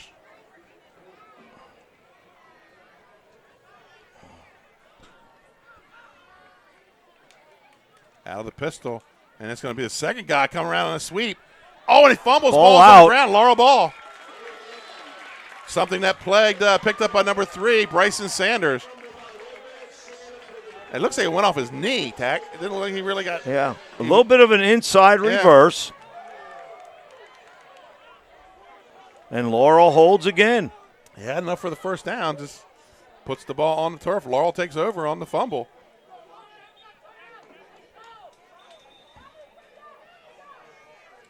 And Laurel's going to take a timeout. Folks, we're going to take one with them. We'll be right back. Your score, Woodbridge 14, Laurel 0. We have 8 locations, a catering company and a food truck right here on the Culinary Coast in Southern Delaware, and we'd love to see you at one of our locations. Fish On in Lewis in the Villages of 5 Points. Lupo Italian Kitchen on Rehoboth Avenue in downtown Rehoboth, serving homemade pasta. Papa Grande's in downtown Rehoboth. Our treetop deck has the best happy hour around. And Matt's Fish Camp, located on Route 1 in North Bethany Beach, your classic seafood shack. At Sodell, we believe in beautiful, simple food and making the world a better place. See you soon. Hi, I'm Scott Cameron. And welcome back to Laurel, Delaware, folks. Schallenberger's Field here in Laurel, where the Laurel Bulldogs take over on the turnover, 1st and 10. And the ball spotted at their own 25. Give Laurel credit. This thing could be 28. That's 2 stops here in a row.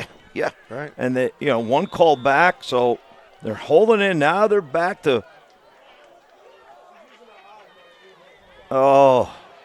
Purdue puts the ball on the turf, and he's going to be wrapped up in the backfield. Initial tackle made by 10, Tajon Hammond. And you see what Woodbridge is starting to do here is they're bringing some guys in the box to take away that power offense. When they see that, they're bringing people in. So number 9, Kamon Massey, was right up on the line. So Laurel looking now like they're going to stuff the box. And that's going to be Townsend. And he breaks 1 tackle, 2 tackles, and gets it out for a first down outside near the 40, about the 39. And that's an S.E. Doyle first down for the Laurel Bulldogs. That's the only thing. If you pack the box and he gets past that 3-yard area, excites the home crowd. Yes, it does. But that's their answer to this power set. That's Townsend again. And this time he gets about a yard. Tackle made by, I believe, 9. Hold on.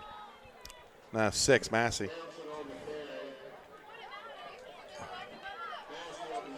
You're pretty safe, though, Tack, if you just announce any Massey on a tackle.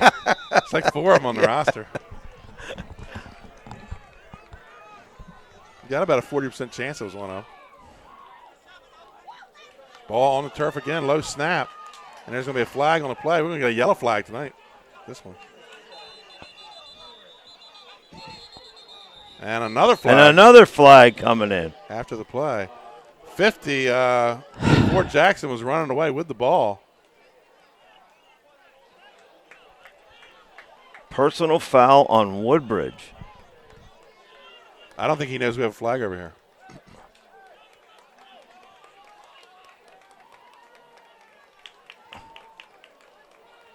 And they're going over to tell him. Now they're going to tell him. Right. We've darn near had more penalties than plays.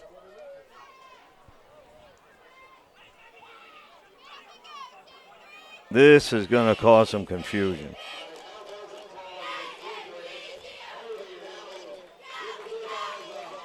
$12, $13, $14, $15. 15-yarder. 16 in my estimation, but right.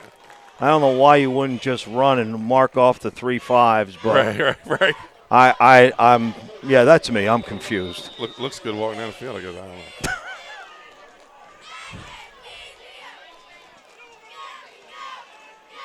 And that's going to be Townsend again, left side. Keeler, the initial tackler, kind of nice stop by Keeler. That penalty seemed to fire Woodbridge up a little bit. I thought their players didn't hang their heads. They were ready to get going. But he's going to pick up 3 on the play. And now we have what? Another stoppage. This is absolutely – I have never seen anything like this. Well, there's starting to be some pointing. It's starting to get chippy. And I'm not so sure it's the players' fault. There's been a lot of flags in this game. Both sides are getting frustrated. A lot of frustration. Right. And I'm not – officials are supposed to facilitate the game. Right. They're not prison guards.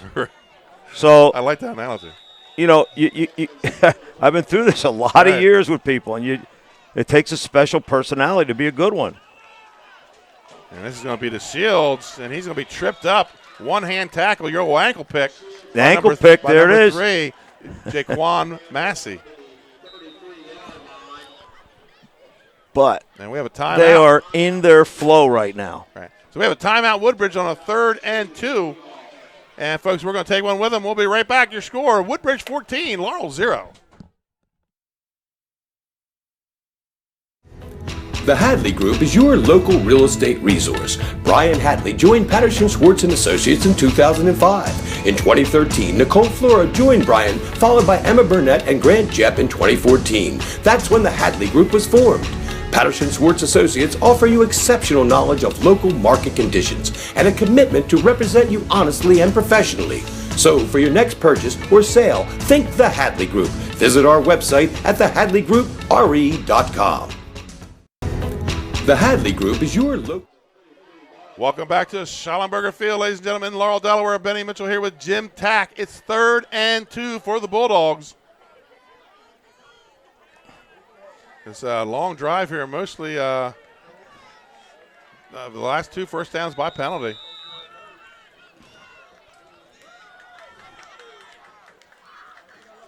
That's the Shields up the middle. He doesn't get touched till the 2nd level. That's a first down. A different, they went straight ahead instead of with the counter shot.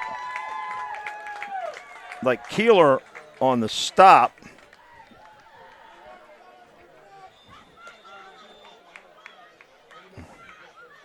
So 1st and 10, that's a S.E. Doyle first down. Now we see DeShields in the backfield. And he's going to be tackled by Keeler. You know what? They're blowing the whistle early here. There's something wrong. Right. That is not right. That's an inadvertent whistle. Let's see what we're going to get here. 5-7 or 2:17 to play. You can't. How can you blow the whistle after the play starts? This is not good. Well, I guess we have a penalty with no flag. Illegal procedure on Woodbridge.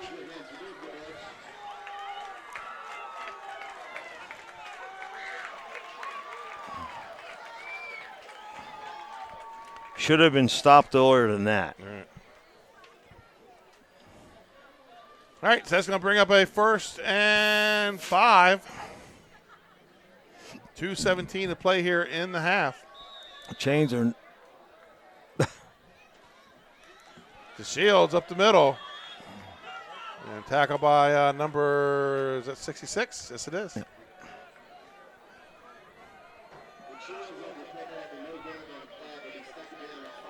Tack. 66 is Sanders. Sussex Central 21, Dover 0. Wow.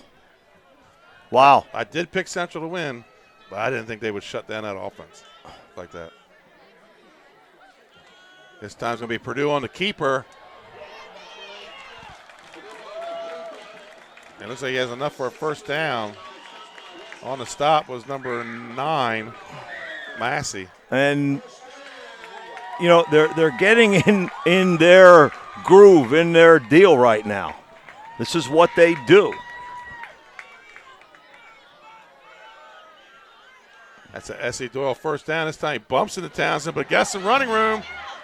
But he wrapped up by Kane, and then a whole bunch of Blue Raiders finish it up. He's going to – now the coach is down the sidelines complaining. He's going to get 15 pretty soon. They're claiming that they stole the ball. So give him 6 on the play. Nice bump out. Give him 8. Clock running.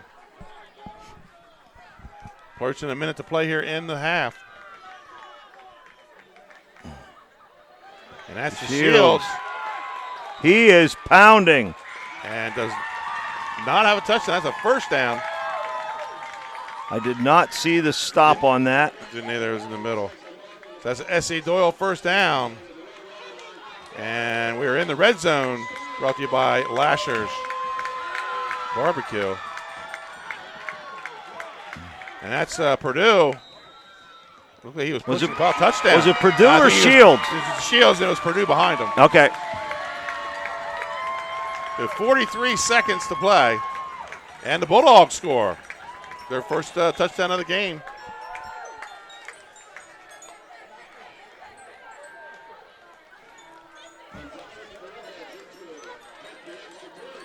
So on the kick is number 11, Wilder Gonzalez Perez.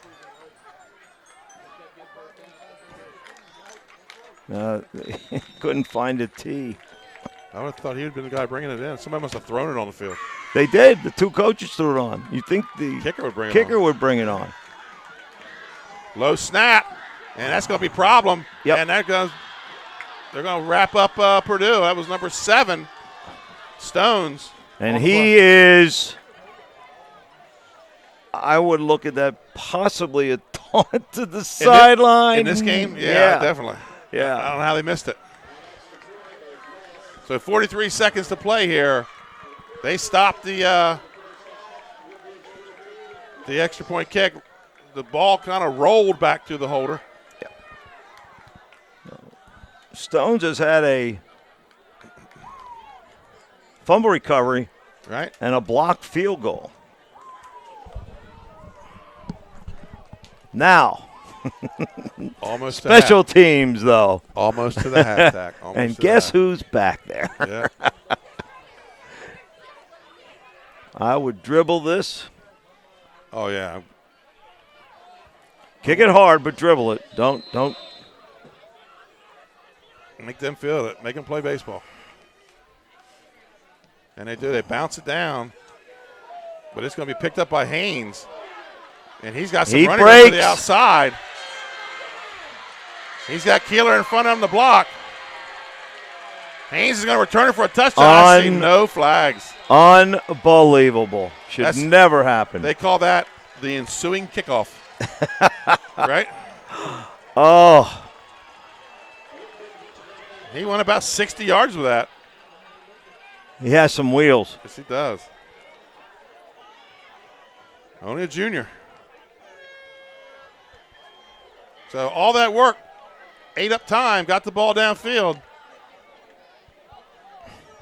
get the score, and then Woodbridge goes right on top, right back to the 2-score lead. Enrique Ramos on the kick. And again, there's a theory among coaches. Do you give? It's good. Do you give kids a shot on special teams? And my answer is no. No, if you can't play on first or second down, right, you can't play on a special team. It'll cost people. With 31 seconds to play, we're going to stay right here with the action. Couple updated scores. Archmere St. Mark's 14-14. That's a battle of top 10 teams in Division II. The scores are coming in from my wife, by the way. She's a Yankees fan. She just wanted me to know the Yankees are beating the Red Sox 8-0. So, happy 50th last week. That's right. Beating yeah. And Sussex Tech 15, Appoquinimink 13. Middletown 34-7 over St. George's. Smyrna 53-0 over the Vikings of Cape Henlopen. 31 seconds to play as they tee it up. J.D. Mall, tough start to the season. Yeah, that's the third time I think 50's been put. Well, listen, I've been there my first year. Right. Well, and you got to keep going. J.D. will keep it going. Their athletes are young. And high kick down the middle of the field. And bobbled hit. Oh, 10. That was number 2 on the catch. Trevor Collins fielding the kickoff. Fair catch that thing. 24 seconds to play. As the Bulldogs come back on the field, taking over on first down.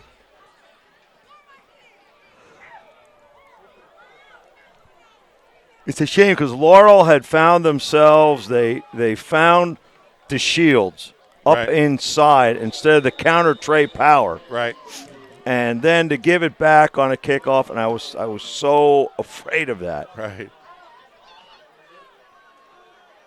And that's Townsend trying to get outside. He does. Keeler has him around the ankles for a second. Look at this. Right. He's going to outrun that Woodbridge speed, though.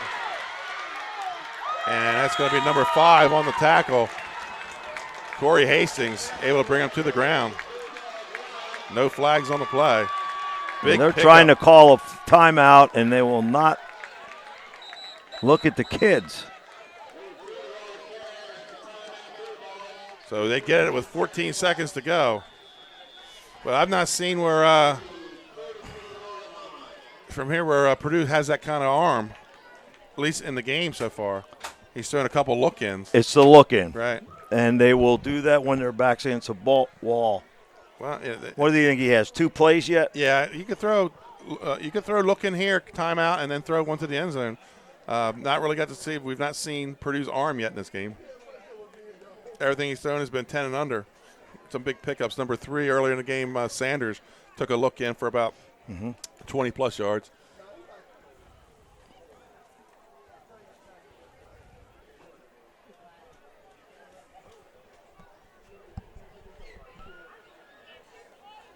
$14 seconds to play here in the half. Almost 9 o'clock, Tack. Been a long half of football. Will you call my wife and tell her where I'm at? I'll tell you you're going to be late.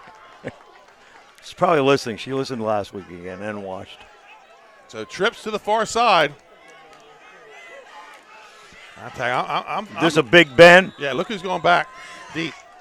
Keeler. Well, now he's not. But that's the guy I'd put back there. He's a football player. So he's He gonna got roll outside out. of it. Gets it downfield. Does have a nice arm. Oh. And that was number 6 on the breakup, Richard Massey. 6 seconds to go. So Purdue does have a little bit of an arm, especially on the run. He had just enough time, Tack, to set his feet and throw that ball. I'm surprised they didn't have a deep safety. Although they were in man. Yeah. But I'd bump man and keep a safety over the top. Now we have quads. 6 seconds to go. Nobody in the backfield. Pump fakes. Rolls to the right. And throws downfield to Townsend. It's going to be Intercepted. Intercepted. And that's Massey, and he can run. Oh, baby. If he cuts back. There is a flag. Look at this. There is a flag 40 yards from the ball. 40 yards from the ball. That shouldn't happen.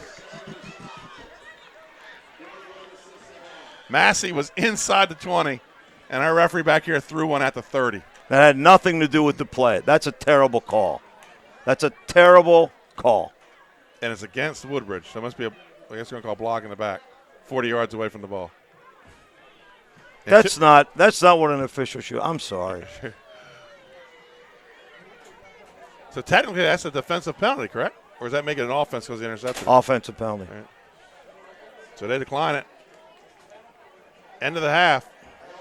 I need a break. Folks, we'll be right back with our Sodell Concepts halftime show.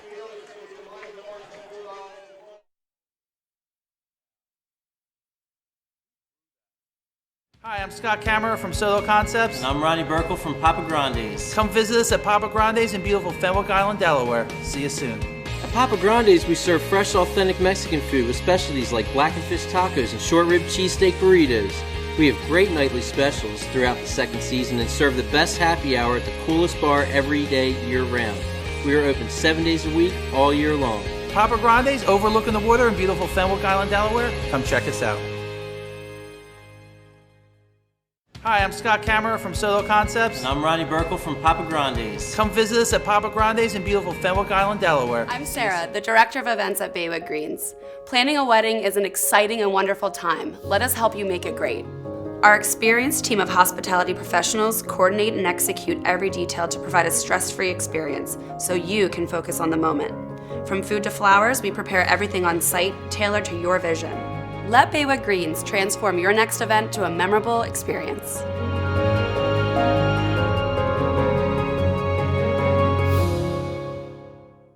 I'm Sarah, the Director of Events at Baywood Greens. Planning a wedding is an exciting and wonderful time. Let us help you make it great. Our experienced team of hospitality professionals coordinate and execute every detail to provide a stress-free experience so you can focus on the moment. From food to flowers, we prepare everything on site, tailored to your vision. Let Baywood Greens transform your next event to a memorable experience.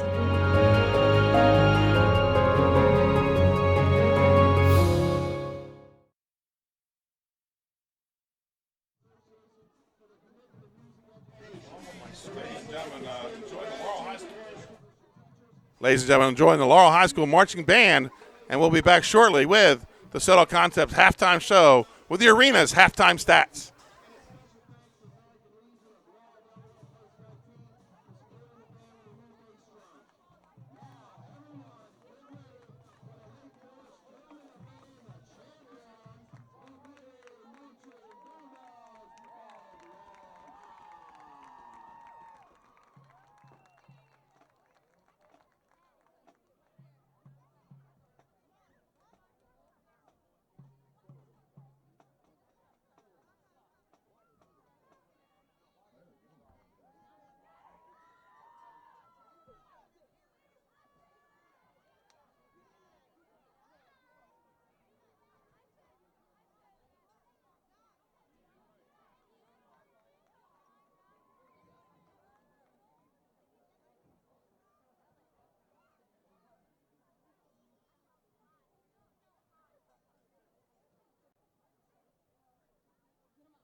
student athletes and former student athletes that are part of our team.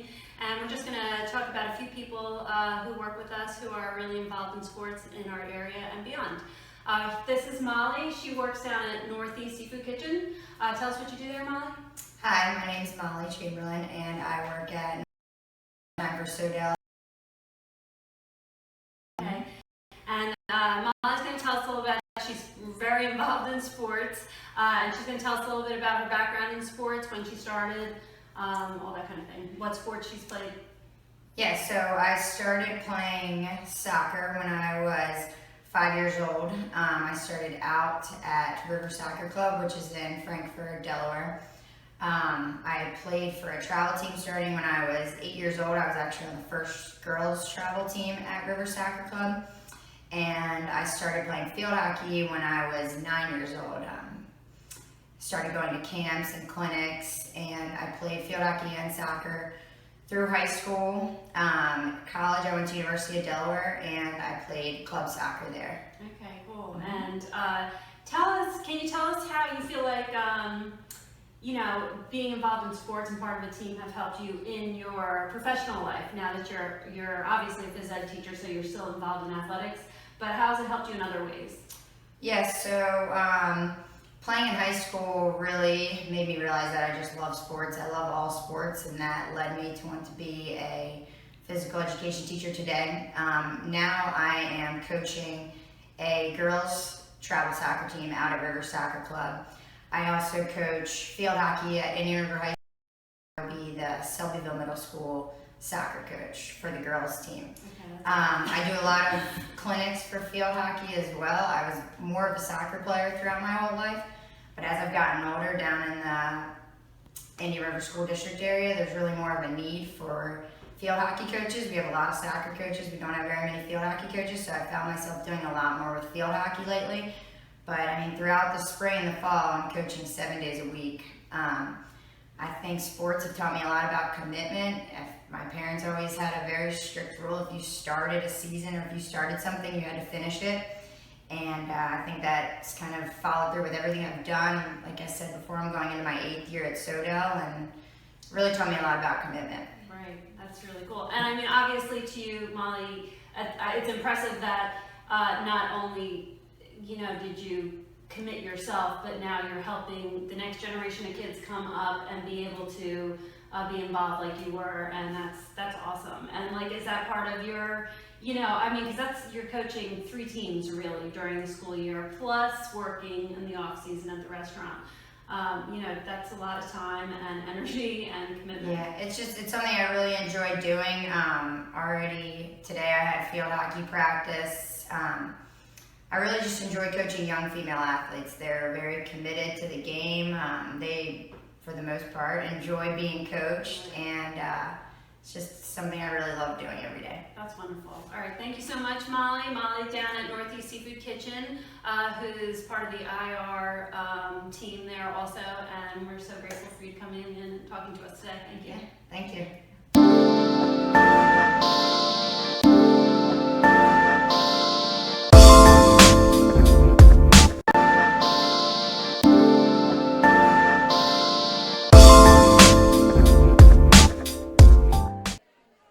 And welcome back, ladies and gentlemen. Benny Mitchell here with Jim Tack, live from Laurel High School in Tack. Interesting game.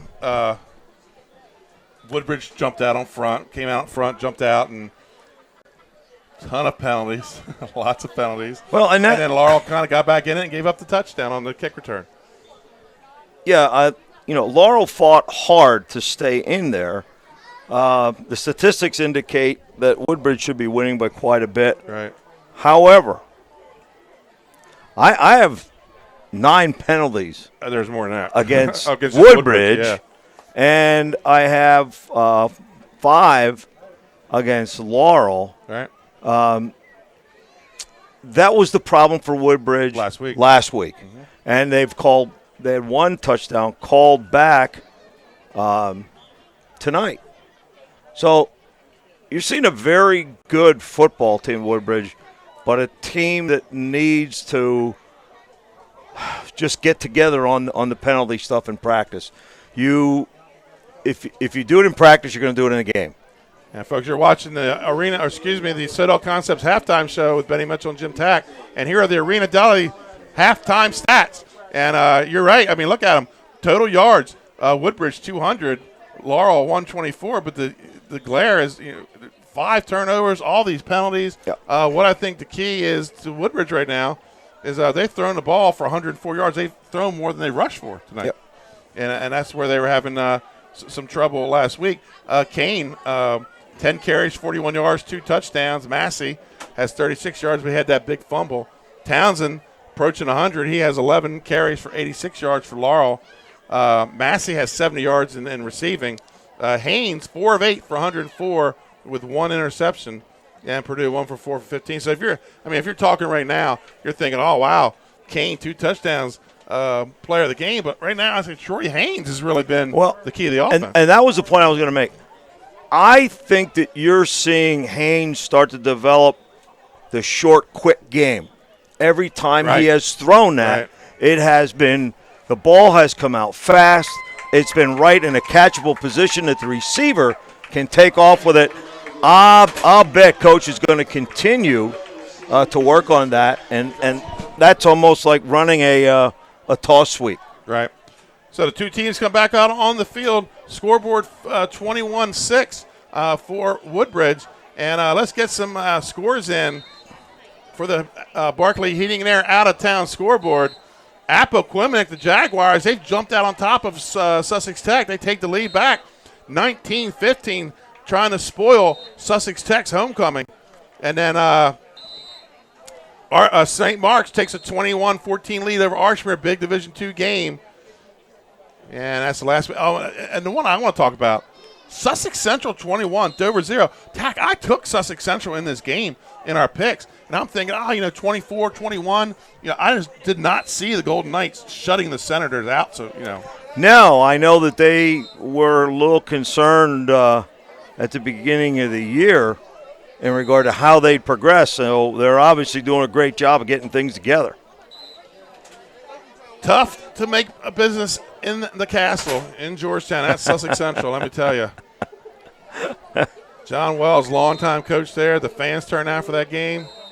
And, looking at the over the past several years, Sussex Central leads that series 9-1. And wow, over the last they have the Senators number. They have their number.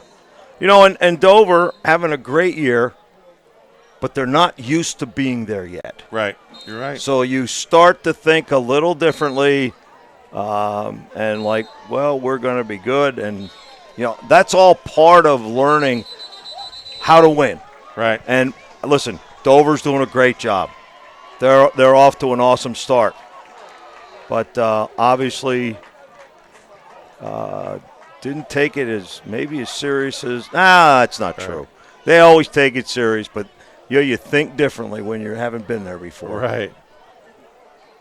It's been a while since Dover's been in the show. Yeah, you're exactly right, and that's in the talk. Boy, they're good. They're 2-3, and but hey, the sun's going to come up tomorrow, and they'll be ready to roll again. There are some tremendous athletes at that high school. Yep.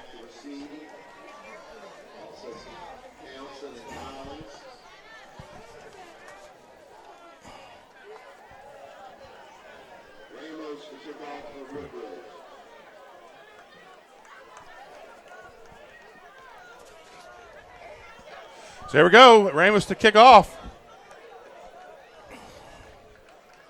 Folks, a little scoreboard issue here. I'll have that back up in a second, so don't worry.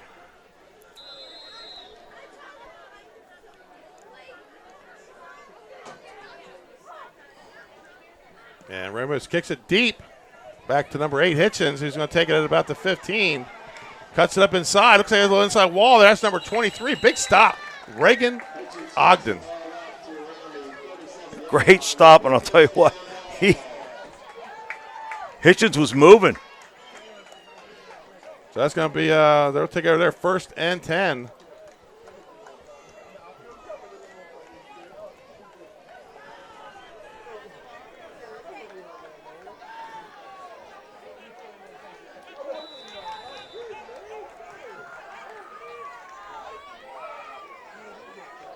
Ball's on the ground. I think Woodbridge has it. They do have it.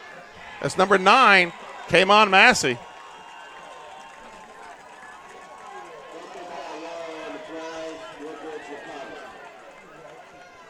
So another fumble. That's the 4th turnover by Laurel. Yeah, tough to win a game when you're given an offense like Woodbridge 4 more shots on goal. Right, you're right. Folks, you're watching 302 Sports here. Benny Mitchell with Jim Tack. Jim Tack, a big PA guy. You're watching some Pennsylvania football there during the commercial. I have a brother at Garnet Valley. They're undefeated, and they beat another undefeated tonight.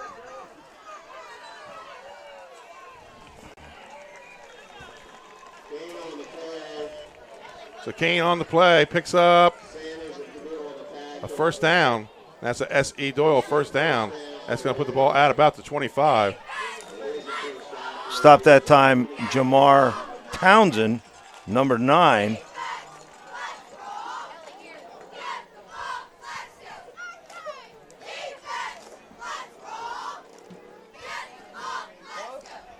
First and 10 at the 25 for the Blue Raiders.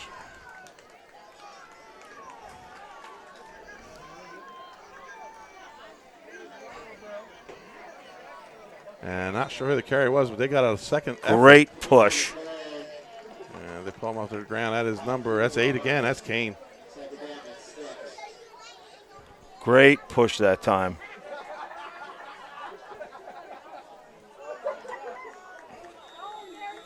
Tack, it's a final in Georgetown. Sussex Central Golden Knights knock off the Dover Senators 21-0. Wow.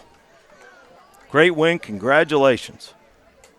I formation, 2nd and 5. And it's going to be the first man through.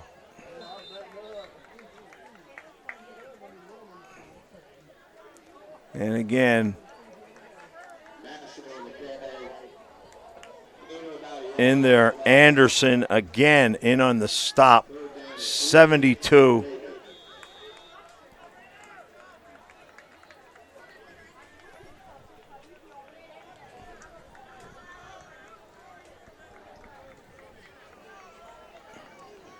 Brings up a 3rd and 3. Ah. And here we go. First flag. Going to be a first down. That will give the Raiders a first down at the 13-yard line.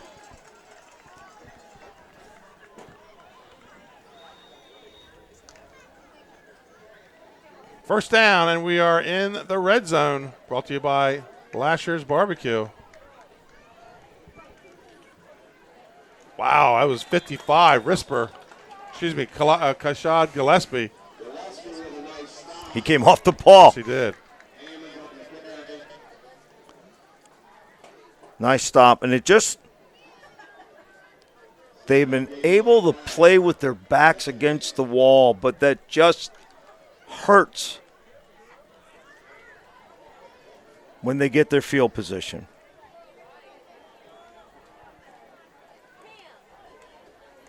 Boot. And going to get down close to the yard marker. That was Haynes. Brings up a 3rd and 6. I guess he rolled closer to the yard markers. It looks like he's a little further down the field. Hitchens with the stop. 4th tackle, had an interception earlier this evening.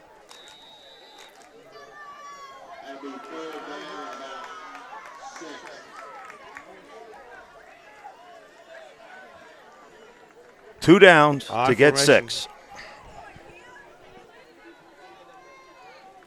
Toss to Massey, cuts it back, and nowhere to go. Tackle made by 35, and that's Whitney. Massey with a carry, Whitney with a stop. Whitney, we talked about earlier. Maybe a loss. It'll be 4th down. It's going to bring up a 4th down for 4th and 8 for the Blue Raiders. Ball looks to be about when they put it down. We have a penalty. Really? Or do it? Yeah. Yes, we do. I guess. And it's against Is it a hold? Woodbridge. He gave a preliminary signal as a hold. They're declining it. That's going to bring up a 4th and 6 now. Well, they must have lost some yardage.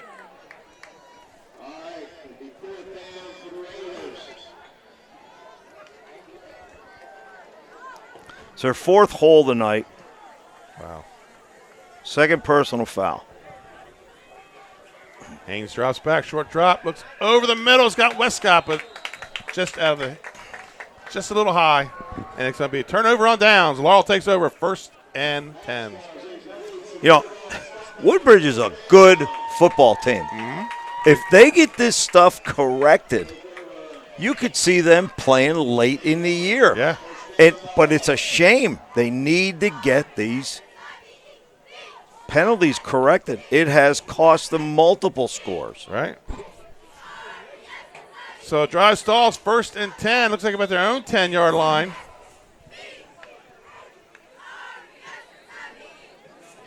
And just pushing the ball. Oh, that ball's taken away. Stolen.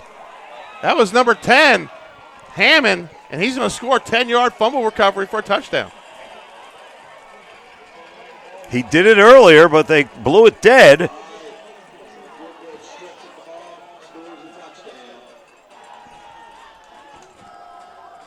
Is that their 5th turnover? 4th or 5th.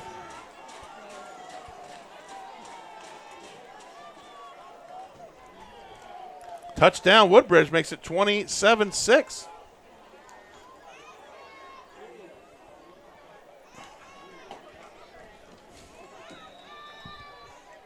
On the kick is Ramos. A good snap. The hold's down. The kick's up. It's good. 28-0. The Woodbridge Blue Raiders. Folks, we're going to take a timeout. We'll be right back with more third quarter action here in Laurel.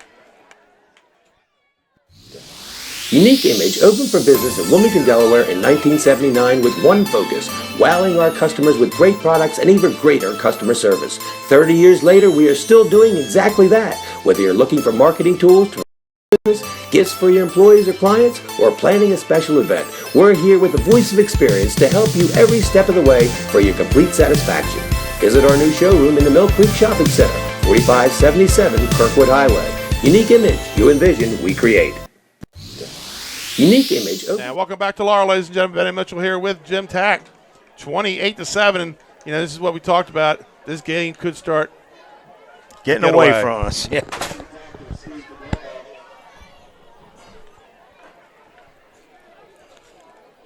Woodbridge really, they could be a really good team.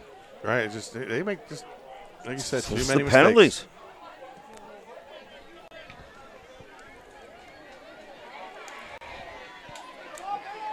And it's going to be right on the edge.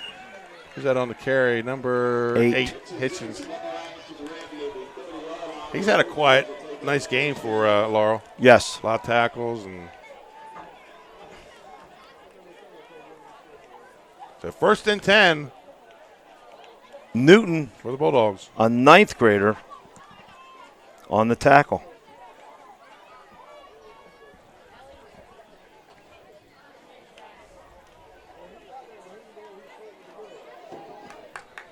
First and 10 for Laurel. We have a referee running. Oh, he's taking the ball back. So here we go. 1st and 10 for the Bulldogs.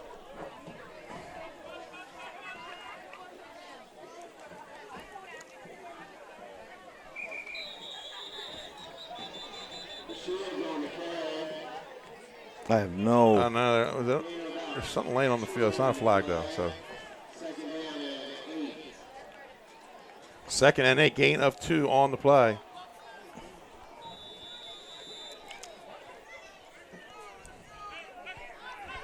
And I'm watching Keeler. He just can't even read because there's a mass of humanity coming at him. There he gets involved.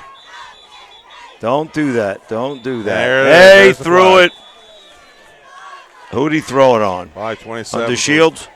Yeah. He threw it right after he pushed. Might be going both ways.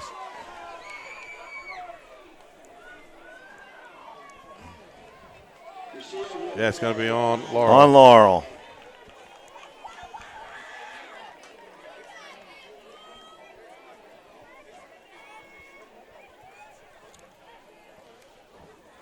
So that's going to make it a gain of he picked up. He had a nice little gain there. They pushed it about 5 yards. Well, and you're just seeing the frustration. Right. That's what it is. It doesn't excuse it. Not always going to go your way. That's right.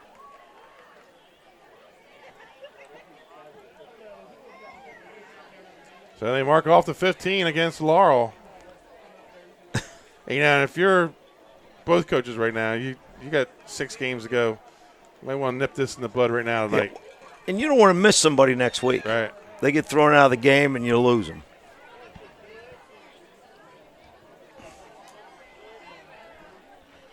So second, that's a after the play foul, so that's going to bring up a third and about 22. And it's going to be Purdue trying to keep it around the right side, and they sniff it out. Keeler somehow around there. He finds his way out on the edge.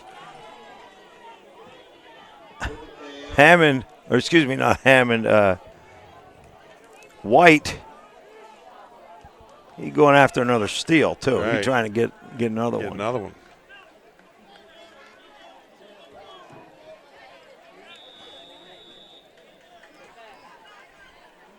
Fourth down, Purdue back to punt, and Woodbridge will get the ball back in great field position. Gets it off, spirals down, one hop, second hop, and it's going to get away from Massey. He's going to have to let it go. And stopped a little prematurely by Seven Smith. That's where Woodbridge is going to take over. 1st and 10. Looks like at their own 42. And the Blue Raiders come onto the field. Sorry, folks, we have lost our scoreboard for tonight. But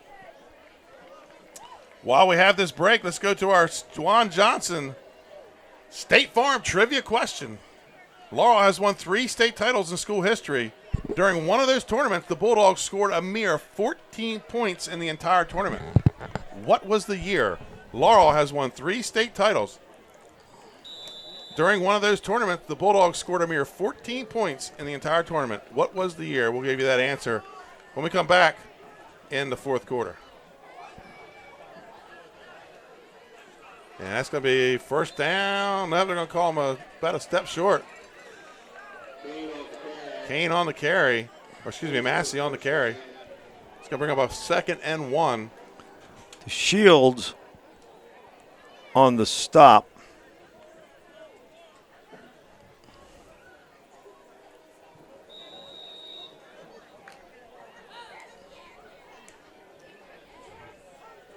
Second and 1. High formation. That's going to be Kane, and he looks like he's got the first down. He does.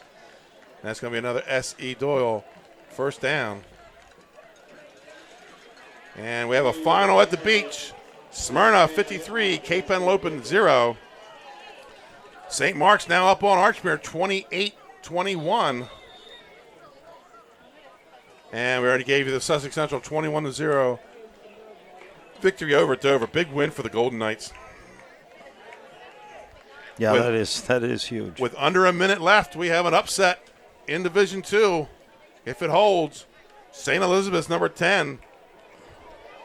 Hold on, as Kane picks up that on play. St. Elizabeth, the number 10 ranked team in the state. They lead 20-7 with less than a minute to go, so big upset in Baynard.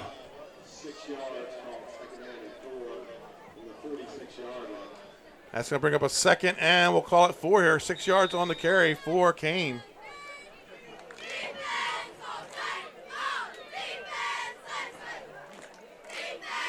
And that's that power. They bring that power formation to the left side, or a strong formation to the left side this time. That's 3, Massey.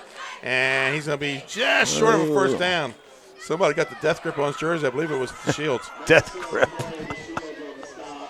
That thing stretched as far as it was going to stretch. 3rd and 1 for Woodbridge. 3:30 to go here in the 3rd quarter. The Shields playing hard. He was a real offensive spark for them earlier, and he's on his 8th tackle. Oh. That was number 5, Corey Hastings, getting out to get a little stalk block there.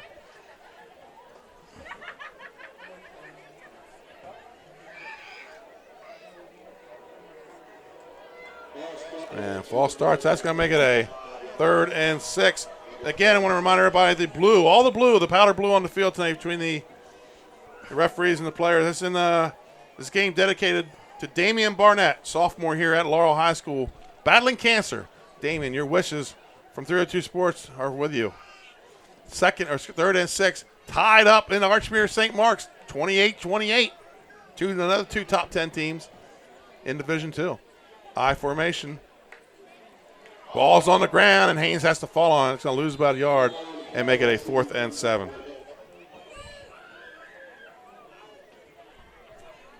So a lot of crazy games in Division 2. Archmere ranked number 9, St. Mark's number 7. They're in a 28-28 tussle. 2:56 to go here with the clock running. Woodbridge, I think they're going to punt for the first time tonight. It's number 10, Hammond, on the punt.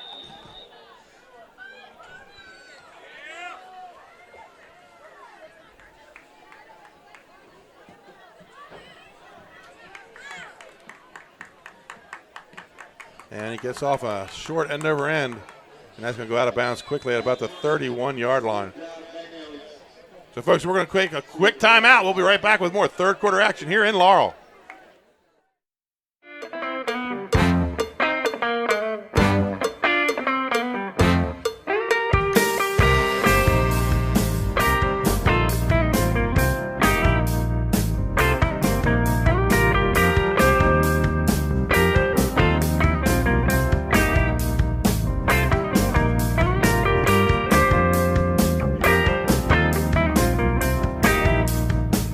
Welcome back to Laurel. And that's going to be Townsend off the left side, but a host of Blue Raiders wrap him up. It's a final in Baynard Stadium. It's an upset. Number 10, St. Elizabeth knocks off number 2, Delaware Military Academy, 20-7. So there's going to be some shakeups in the rankings come Monday. At Sussex Central Dover. Sussex Central ranked number 5, Dover number 6.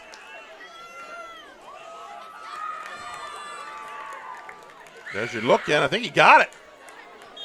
And tackle made by number 50, Ford Jackson, with a little help from Keeler on the little look in. And we have another upset. Number 10, Appoquinimink. They knock off and they spoil the Ravens' homecoming, 19-15. The Jaguars beat Sussex Tech, 19-15. Sussex Tech ranked number 7. And that's a first down. Takes it out to about the 42-yard line. Another S.E. Doyle first down.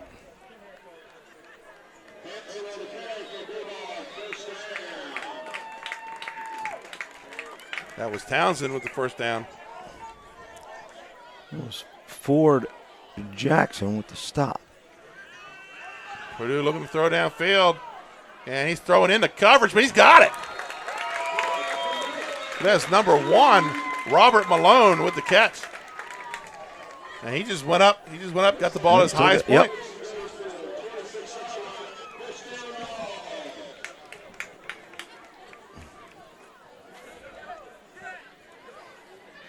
That loss moves Sussex Tech to 2-2 on the season.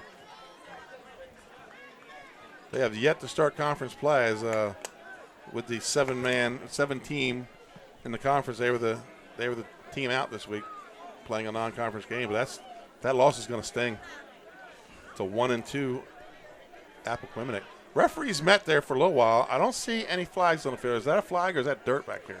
I don't know. There's conventions going on. There is about a flag. everything. It was over on the sideline. We're marking the ball. Here come the chains. I don't know what we have. Let's just play ball. Purdue back in the shotgun. Now they're going 2-2. So spreading things out with 26 seconds to go here in the third quarter. And that's a handoff to Townsend, and he's going to pick up maybe a yard.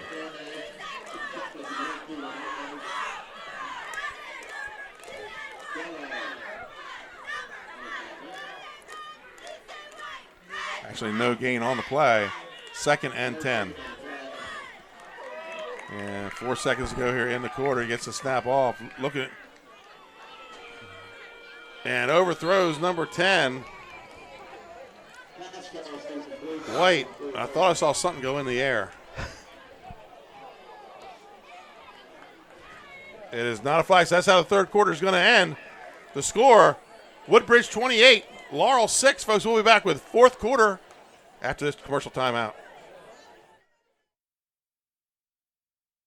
Hate your home? Remodel your home with the pros voted Delaware's #1 home improvement company. Ferris Home Improvements has something for every homeowner at their new showroom on the corner of Kirkwood Highway and Harmony Road in Newark, Delaware. Explore products and layouts with the area's top designers. Touch and feel products that inspire your dream space. Ferris Home Improvements' pride in the details make them the area's best in roofing, windows and doors, siding, decks, kitchens, and bathrooms. Want a professional, no-pressure remodel? Go see the best at the Big Shamrock on Kirkwood Highway. Ferris Home Improvements. Quality workmanship from a neighbor you can trust. And welcome back, ladies and gentlemen, to Laurel High School, where the Bulldogs are 3rd and 10, and they're about their own 32-yard line. They trail 28-6, and we've been talking about we can't find number 72, Blake Anderson. We haven't seen him this half. I don't see anybody his size, maybe with a different jersey or something. No, I mean, heck of a player. Could it be 79? No, that's Davidson. Looks to the right, looks back over to the left, has a man open, batted away by number 3, Massey. And another flag by the umpire. That's in the hold area, or an eligible receiver downfield, 1-2. And Laurel retreating back to the huddle, so it looks like it's going to be on them. And it is. It's a 3rd and 9. It's a hold, and they're going to take it. So that's going to bring up a 3rd and 19 for Laurel. Sloppy game here tonight. Attack with at least penalty-wise. Horrible. There's been a lot of them on both teams.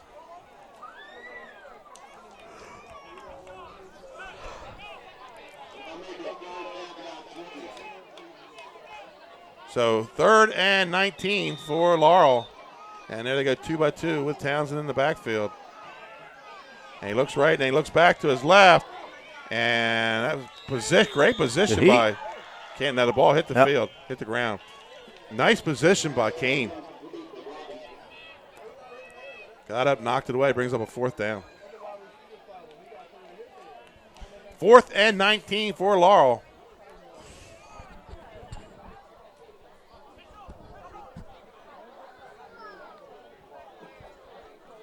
And I don't see any more big guys, unless he's wearing 48. And he might be wearing 48 now. Let's see if 48 gets back up on defense. Yeah, and 48's made some plays, but it's listed as Tavon Horsey. Yeah.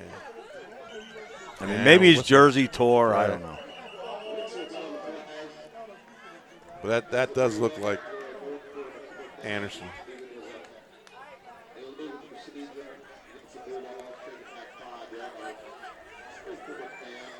Illegal procedure, back him up 5 more. Brings up a 4th and 24. And trailing 28-6, they're going to go for it. And they got a quad set out to the top of the field.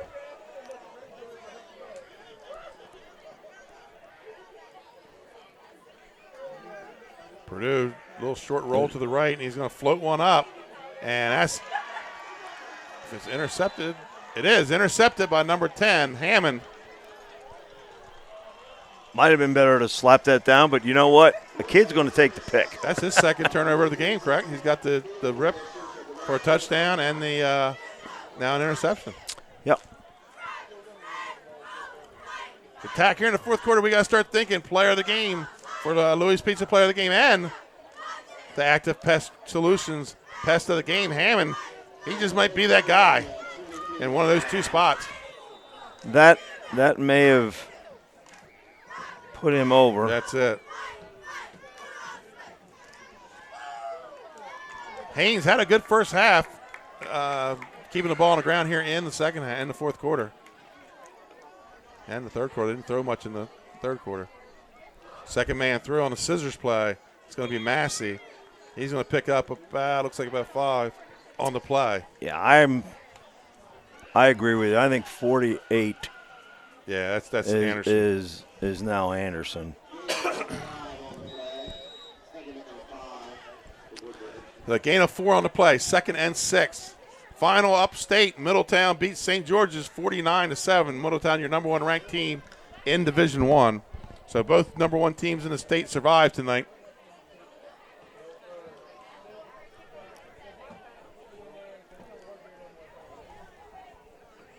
And going to be a pickup of about a yard on the play.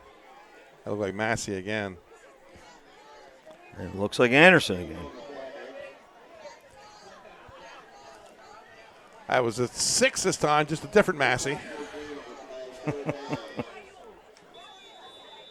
3rd and 5 for the Blue Raiders.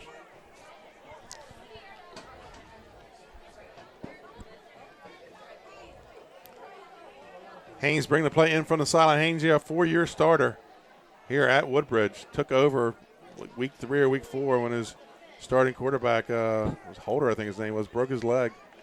And he's been a starter ever since. And coming off the right side, that's going to be Massey. Ball on the ground. And it doesn't, that was 3rd down. Laurel says they got it, and they do. Fumble recovery. That looked like the Shields or Townsend that came in from the bottom. I think it was the Shields with the recovery. So 1st and 10 for the Laurel Bulldogs at their own 31-yard line.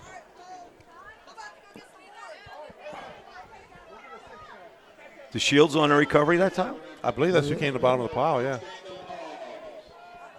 He was the last guy to get up. And they're right back to their power formation. That's going to be Townsend. And he's going to pick up about 6 on the play. Did you see number 9? Massey was trailing him. He was, just reached out, and Townsend took it to the next level and picked up some yards. But Massey was right on his tail. 2nd and 4 for Laurel. And 4 jacks on the tackle.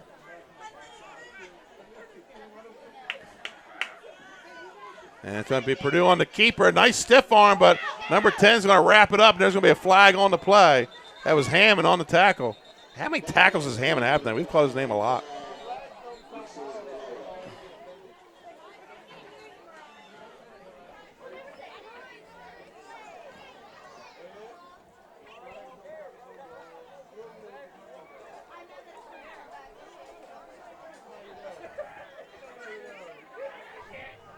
So Purdue a little slow getting up. Looks like the penalty's got, must be the stiff arm because he did jack his head up a little bit. I don't know if he grabbed the face mask or what. Let's see what they call. But well, Hammond had the big plays. Right. He had the steal for the touchdown, right. Then the interception. The guy that pesty, but they're losing, is the Shields. Right. He's at 8 stops, and wow. I'm not sure what offensively he had a role going in the second quarter of good carries up inside. He kept them around, but let's see how far they mark this off. It's going to be a face mask on the quarterback on the stiff arm. Yes, he did push that head back up quite a bit, so mark off 5. And Purdue was a little slow getting up, but he's staying in the game. Well, at this point, they're tying penalties. Each have 10. Jeez. And I think we've missed them. Yeah, may have. Right. 2nd and 13 for Laurel. And throws it out to Whitney. And he's going to drag a guy down the field with him. That was number 7 on the tackle, Stones. That's a name we've called quite a bit tonight also. Yeah. Stones having a well, and he had a blocked field goal and a fumble recovery. Right.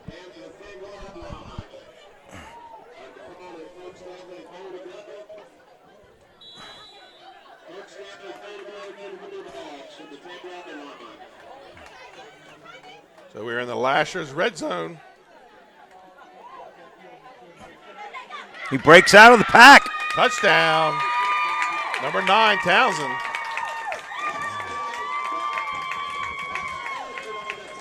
No flag, so touchdown for the Dogs. Let's see if they go for 2 here.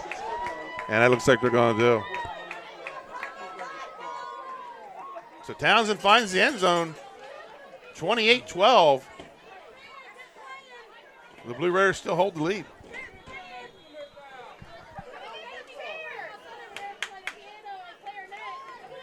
And they are going for 2 with the Shields in this time with that power offense. And the Shields pushes it up in the middle of the pack. And he's going to cross the line and make it 28-14. So they cut it in half. And we're going to take a commercial timeout, folks. Your score with 8 minutes and 52 seconds to go in the game. Woodbridge Blue Raiders 28, the Laurel Bulldogs 14.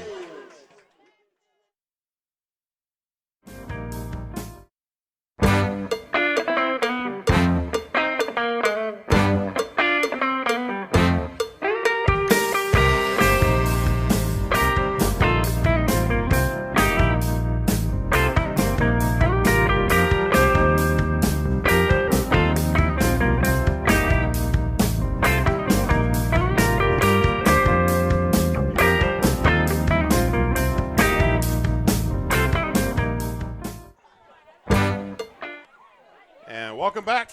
It's on the top. Yeah. To Laurel, folks. 28-14. Laurel kicking off here. Touchdown by Townsend, and the Shields gets the 2-point conversion. It's going to be a high kick in the middle of the field. It's going to bounce and taken by Kane. Kane looks up, has some running room. He's dragging some people with him. And you talked about it earlier about guys on the field in the kickoff. That was a varsity runner dragging JV players to look down the field. There were a lot of small guys on the field. And we have a Laurel player down. Malone with a special teams tackle. You know, I was looking at 79 Davidson when he came off the field. And I'd asked you for the height and weight chart. Right. It's not listed. Yeah, he's not. He doesn't have. So it's either when you get on the scale, they say one at a time, right. please. Yeah, he's a big boy. Oh, he is big. Ooh, that's Hitchens. Yeah, that's not good. No, they cannot afford to lose him. He's able to get on his 2 feet on the sideline, so that looks much, much better.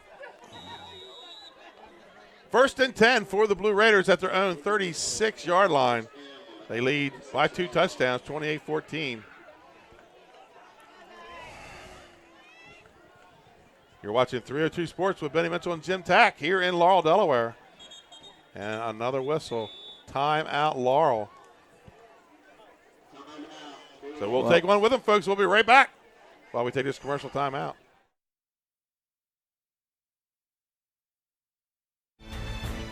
Mr. Italian began his career in home finance in 2002 as a mortgage consultant. Since 2002, Brian has helped over 1,000 home buyers achieve their dreams of owning a home. Brian's knowledge of current market conditions and his detailed evaluation of buyers' finances ensures that each buyer will receive the best mortgage to fit their needs. Brian is often commended on how efficient and effortless he makes the mortgage process for everyone from first-time home buyers to investors to experienced buyers. For the loan that fits you, contact Brian today. Mr. Italian began his career in home finance in 2002 as a mortgage consultant. Since 2002, Brian has helped. And as we were noticing during the timeout, a lot of Laurel players starting to cramp up here, and we're seeing it on the sidelines. Yeah, bodies are hitting the floor. They're cramping up. They have more cramps than they have personnel to stretch them out. You know, and a lot of times, you know, the emotion of it, your adrenaline's going, you're sweating more.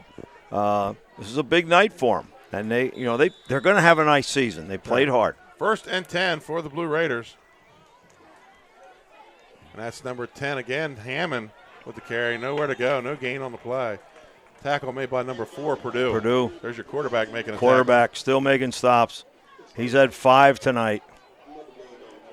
So we got a 2nd and 10.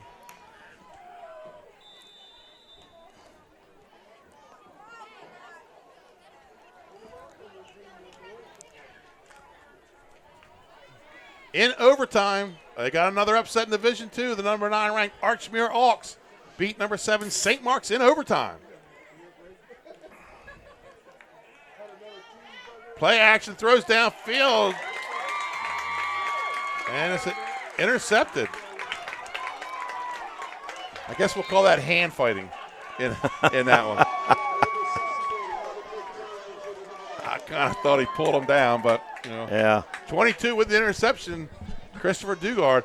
I'm looking at this roster, a lot of 9s and 10s for Laurel. Young team. Well, he's building. He's getting in that third, fourth year. I always thought it takes about 5 till you're really set, because they've had some flashes.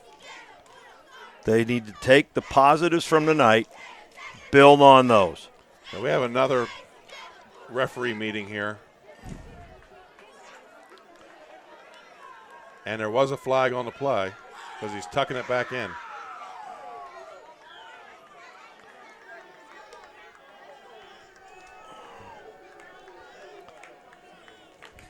And it's against Woodbridge.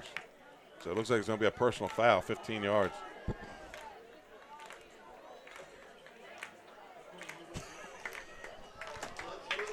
I don't know what to say, Jim. I don't either. I want to watch myself because I really like to do this. Right. I don't understand. I know we've only recorded 20 penalties. Yeah. We didn't start recording until late. They should not be the attention-getting factor in the game. I agree. If you did a great job, they shouldn't even know who you were. That's right. 1st and 10 for Laurel. They trail by 2 touchdowns. Ball's on the ground, low snap. And he's got to fall on it. Number 10, Hammond will get credit for the tackle. That's going to be a loss of 7 on the play. The snaps have been a little issue here. A little low, but yeah. Right there. Problem is he's trying to stretch and get a fake going. Right. Right. And he bent his knees on that. He bent his knees. Yep. And Towns is going to be wrapped up. Keeler, Keeler, he's a great linebacker. Yep. I watched the 2 Reader boys playing at Slays Annam, and he's got the same build, he reminds me a lot of those 2 boys now playing at the University of Delaware. Keeler being looked at by Bryant and Davidson, 4.0 student. That's a great accomplishment, a 4-0. 3rd and call it about 8. Purdue's going to roll out. Hits number 40, Anthony Smith, who's hit right away. Somebody's down for that's Woodbridge. The guy that made the tackle. He went low. He's sitting up. That's 6. Massey. Richard Massey. 4th and 13 for the Bulldogs. 6:38 to play in the game. Woodbridge leading 28-14.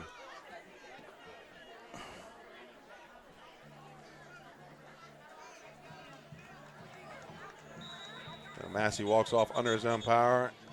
We get to start the play with, so then we get a timeout. Laurel, we're going to take one with him, Tack. We'll be right back. Your score, Woodbridge Blue Raiders 28, Laurel Bulldogs 14.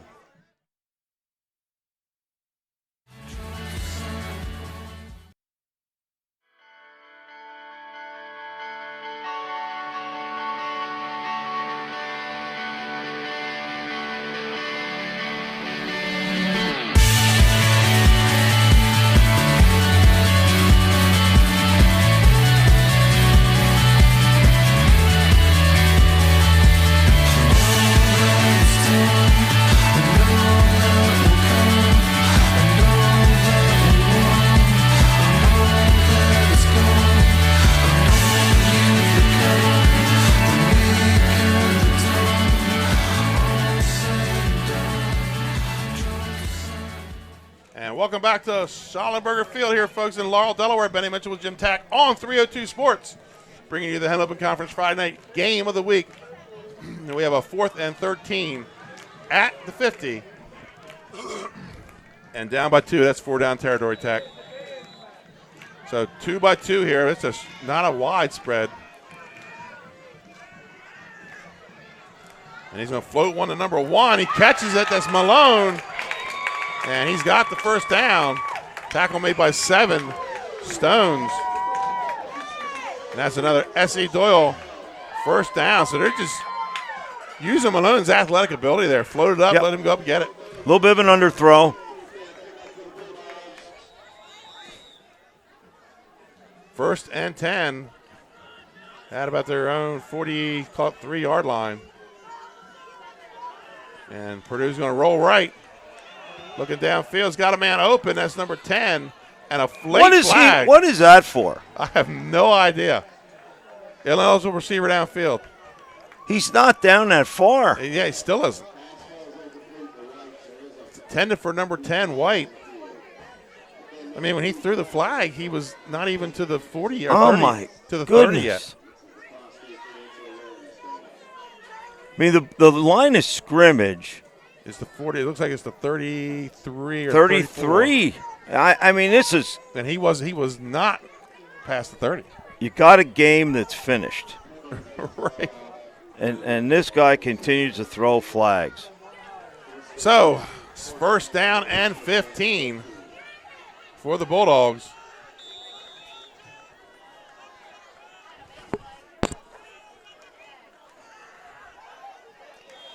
And incomplete pass. They were looking for that looking again, but now he's cramping or something's going on. That's Stone's he's just upset. Now you got to cramp down below. It's that time of the game. Usually hits us in the mid-third quarter. Okay, we've had 15 penalties. The lights were out. Right. 7:30 start. Now the cramping's going to start. I won't even be able to get to a fast food restaurant to get a drink tonight. You need to throw in a room with us. That's right.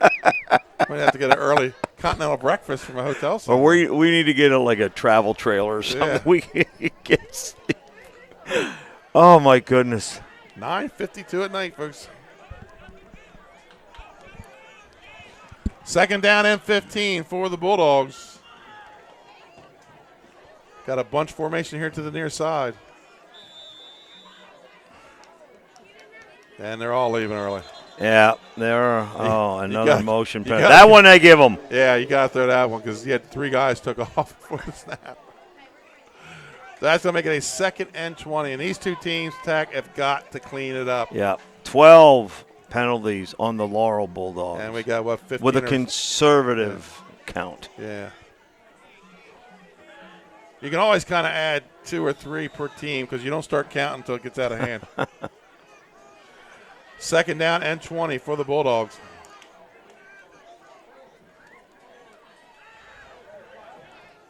Does he get that? Oh, the umpire called it. Good. Good. There we go. Number 2 on the catch. Collins.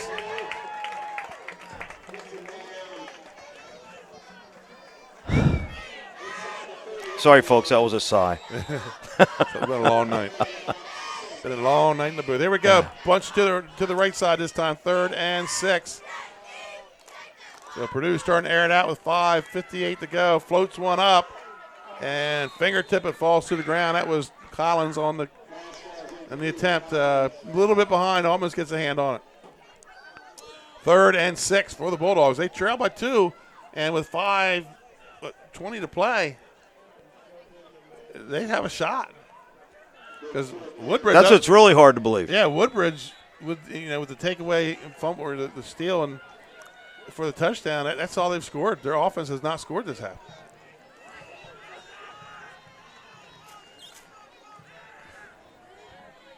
And Hit the look in. Yeah, number 10, White again. That's going to be a first down. S.E. Doyle, first down.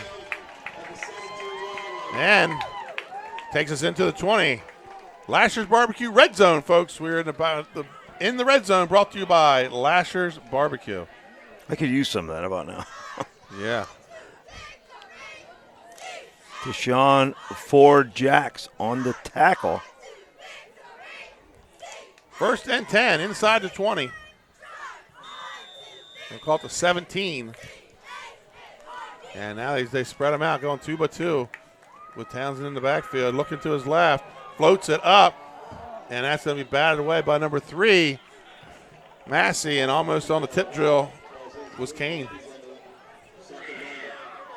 I tell you, if Kane picks that, there is nobody There's on no the side one. of the field. I don't know if there's anybody could have caught him if they're dead even. Yeah. He can run. 2nd and 10 from the 17. Bulldogs looking to cut it to a touchdown. Pump fakes. Now he's got to run. Jumps over the tackle and pushed out of bounds by number 5, Hastings. Takes the ball down to about the inside the 13. 5. Gain of 5 on the play. 3rd and 5 for the Bulldogs.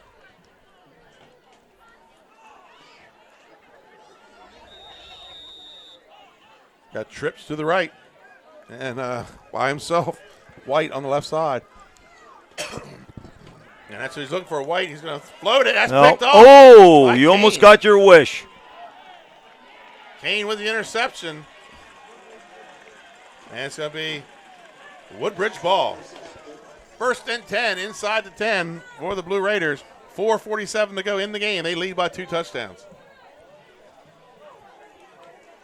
A lot of turnovers and a lot of penalties. Right. Kane just playing center field there and drifted over. They had a man on that far side, so he knew he could get some help over here for Massey. Yeah.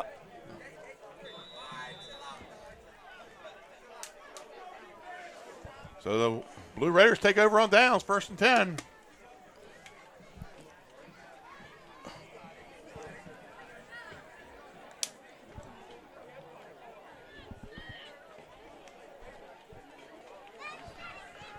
Ball at their own 8. 4:47 to play. And that's going to be number 30. We saw him last week, Tyrese Cannon.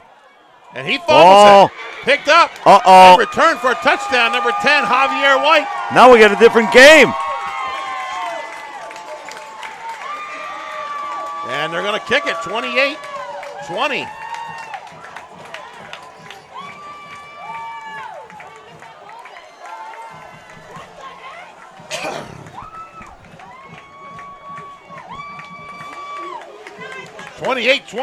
The Bulldogs get back in it. On the kick, number 11, Wilder Gonzalez Perez. Snaps good, the hold's good, the kick is up. 28-21. And while we have it, we're going to stay here on the timeout tack. Unbelievable. Your Juwan Johnson State Farm trivia question. Laurel has won 3 state titles in school history. During one of those tournaments, the Bulldogs scored a mere 14 points in the entire tournament. What was that year? 1987. Laurel winning back-to-back state titles that year. Tack in the semifinals, they beat Indian River 7-0. And in the finals, they beat Archmere 7-2. Oh, my goodness. On a kneel down. Wow. On a kneel down. It was a windy day. We're talking like 20-some mile-an-hour winds. That's your Juwan Johnson State Farm Trivia Henlipen Conference trivia question. We have a new ball game here, Tack, 28-21. Laurel kicking off. Wilder Gonzalez Perez. But back deep are those threats for, and not a lot of them are in the game. I don't see Kane back. Kicks it short and high. Oh, that's Kane up close. And he's going to catch it at about the 35. So they'll take over and downs, 1st and 10. It's almost like all of a sudden we got a new life in the stadium. It's like the Blue Raiders fell asleep here in the 4th quarter. Folks, coming up at the end of the game, we'll have the Arena Deli's post-game stats, where we'll pick the Active Pest Solutions Pest of the Game and the Louis Pizza Player of the Game. 1st and 10 at their own 35, 28-21. Laurel, new life. And it looks like Towns has moved to that right end now. And that's going to be Kane off the right side. We've seen this before. Oh, my. He's down the sideline. No flags. And they pull him down inside the 10 at about the 6. So that puts us in the red zone. Last year's barbecue sponsors our red zone. And another S.E. Doyle. 1st down. So 1st and goal for the Blue Raiders. Kane is an amazing talent. And again, a letdown after a big play to bring them back into this thing. How many times have we seen that kick go off right tackle like that? Big splits here on the right. And it's going to be number 10, Hammond this time. And he takes it down inside the 5, close to the goal line, where it's going to be 2nd and goal. And they're standing inside the 2. 2nd and goal inside the 2. In the stop for Laurel was Anderson again. Wow. That's number 9 for him. They have him at DN now. Kane leading in. Oh, ball's on the ground. And Haynes is going to take it in, pick it up, take it in. Touchdown, Troy Haynes on the broken play. So Haynes getting himself back into the talk for that's two big passes in the first half. And then that touchdown, just the awareness. He may have sewn that baby up. Right. Troy Haynes with the touchdown. And that puts the Blue Raiders back on top, 34-21. On the hold, number 2, Westcott, and kicking is Ramos, number 80.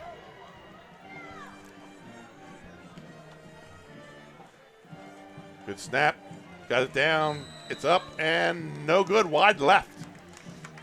So we're going to take a quick commercial timeout, folks. Your score, the Woodbridge Blue Raiders 34, the Laurel Bulldogs 21.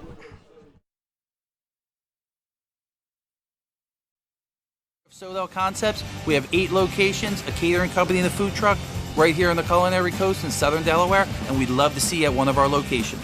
Fish On in Lewis in the Villages of 5 Points. Lupo Italian Kitchen on Rehoboth Avenue in downtown Rehoboth, serving homemade pasta. Papa Grande's in downtown Rehoboth. Our treetop deck has the best happy hour around. And Matt's Fish Camp, located on Route 1 in North Bethany Beach, your classic seafood shack. At Sodell, we believe in beautiful, simple food and making the world a better place. See you soon.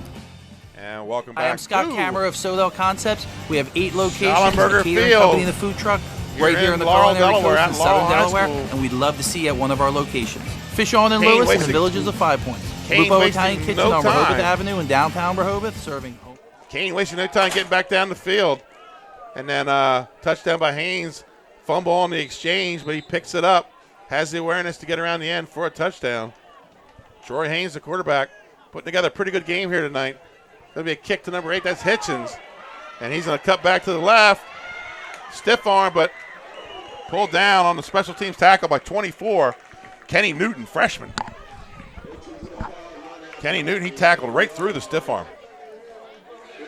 That's his second one.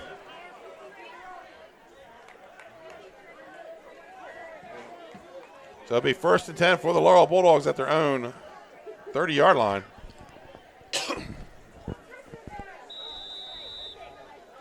Have to appreciate athletic director Jerry Mears and the hash marks down the field. I like that. Don't have to guess. Purdue looking to the right.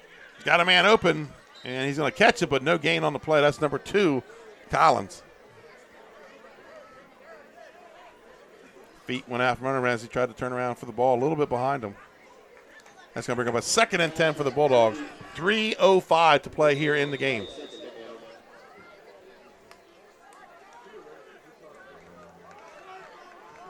I think, Tack, if you're man love here, you get on the bus and you get out of here like you stole one. Because, I mean, they win, and they win by a couple touchdowns, but well, it's been yeah, sloppy. I think you're fortunate. Right. You know, it's just the penalties again and the turnovers. The turnovers. They might have to hire a concentration guru or something. Right. 3rd and 2 But for Laurel. they're good football players. Yeah, it's a good football team. They just Penalties. Way too many mistakes. Now they're going to they're putting Keeler in the middle of the field. And pass out to number 10, White, and he's hit hard. Yeah, he I think was that Kane or number? No, it was number 9, Massey with the big hit. Massey arrived in an angry mood. Right. I think that was a loss on the play. 4th and 3.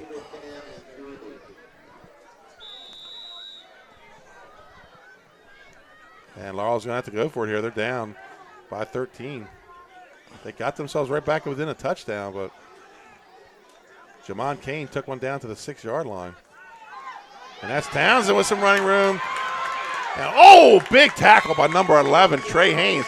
I like the way he broke down and just took those legs out, Tack. Didn't panic. Stayed back doing his job. And they got their 2 deep, cover 2 there, and he just makes a big play. He made a heck of a play. So, we still got, 1:54 to play. Townsend again. Keeler with Keeler. I tell you, the way Keeler tackles, he would never get penalized in the NFL. That head's always up in your chest. 135. 2nd and 7 for the Bulldogs. They got to score twice here, folks. Townsend checking out of the game.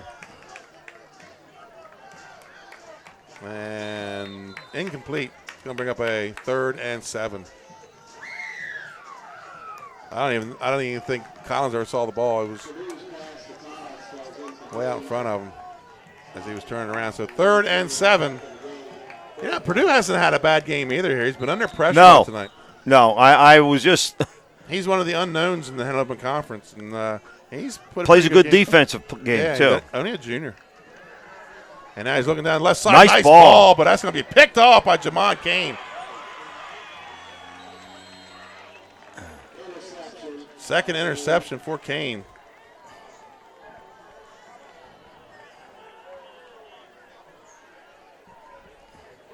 And we have a player down, number 66. Ormond Sanders is.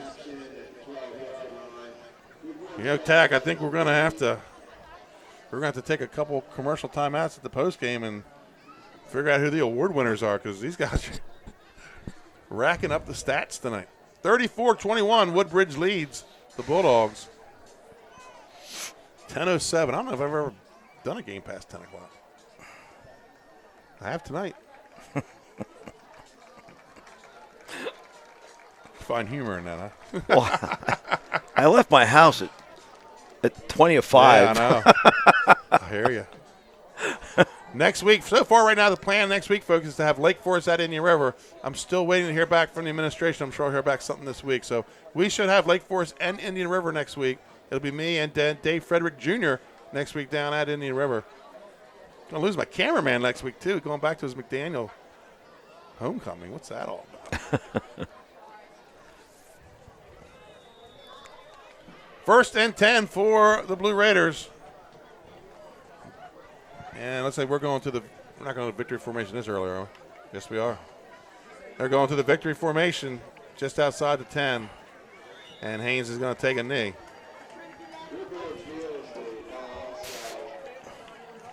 Now, you remember at the Delmar game, we had a penalty in this situation. Yes. I believe it was a chin strap or a mouthpiece. Hope we don't get that here. So Haynes taking the knee. Woodbridge in the victory formation. They're going to come out of here 1-0 in the Henlopen South. It's been a pleasure, folks, having you with the penalty bowl. 24 tonight. Wow. 36 seconds left to play here. One more kneel down, and that's going to be it. And the Woodbridge Blue Raiders are going to move to 2-2, and really a must-win game for them tonight. Tack. Yeah, absolutely. This will get them over the haunt of last week. Right. Still flirting on the edge, in my estimation. Sure. A good football team. They need to continue to buckle down. Get a ref in practice or something, because there are just too many penalties. And as the final seconds tick off, your final score, the Woodbridge Blue Raiders 34, the Laurel Bulldogs 21. Folks, we'll be right back with the Sodell Concept post-game show and some of our award winners. Congratulations, Dover Federal, on 60 years in business in Delaware. You've been by our side since our doors opened. Thank you so much for giving me a call on so many years ago when I had no credit. You helped our business grow into what it is today. As a military family, thank you for supporting the financial needs of servicemen and their loved ones. Happy anniversary, Dover Federal Credit Union. Happy anniversary, Dover Federal. Thank you. Thank you. Local people, local decisions, Dover Federal Credit Union. Congratulations, Dover Federal, on 60 years in business in Delaware. You've been by our side since our doors opened. Thank you so much for giving me a call on so many years ago when I had no credit. You helped our business grow into what it is today. As a military family, thank you for supporting the financial needs of servicemen and their loved ones. Happy anniversary, Dover Federal Credit Union. Happy anniversary, Dover Federal. Thank you. Thank you. Local people, local decisions, Dover Federal Credit Union. Congratulations, Dover Federal, on 60 years in business in Delaware. You've been by our side.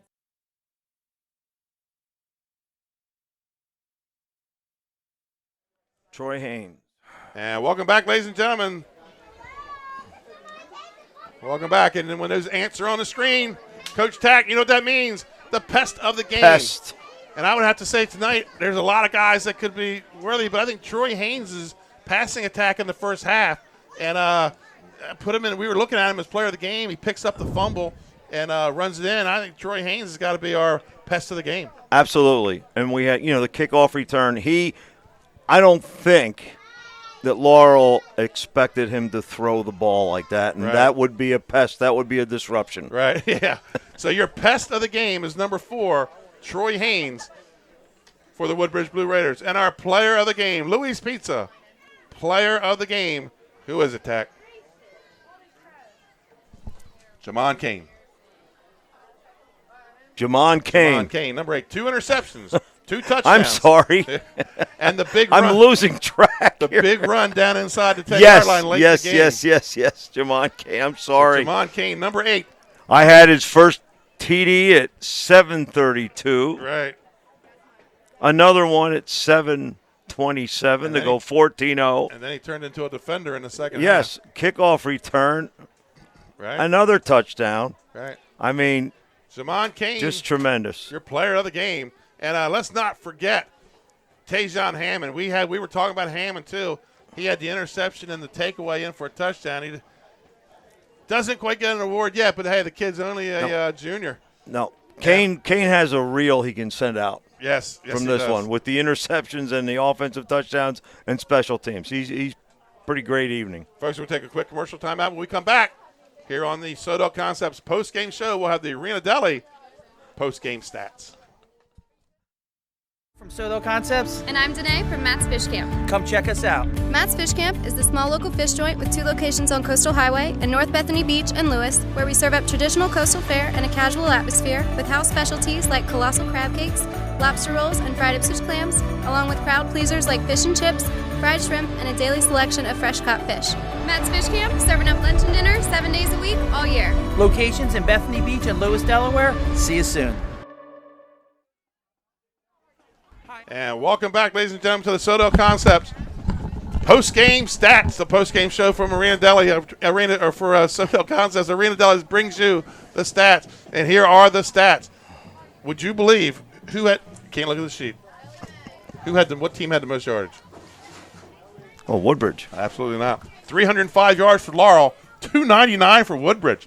So almost 600 yards racked up here tonight.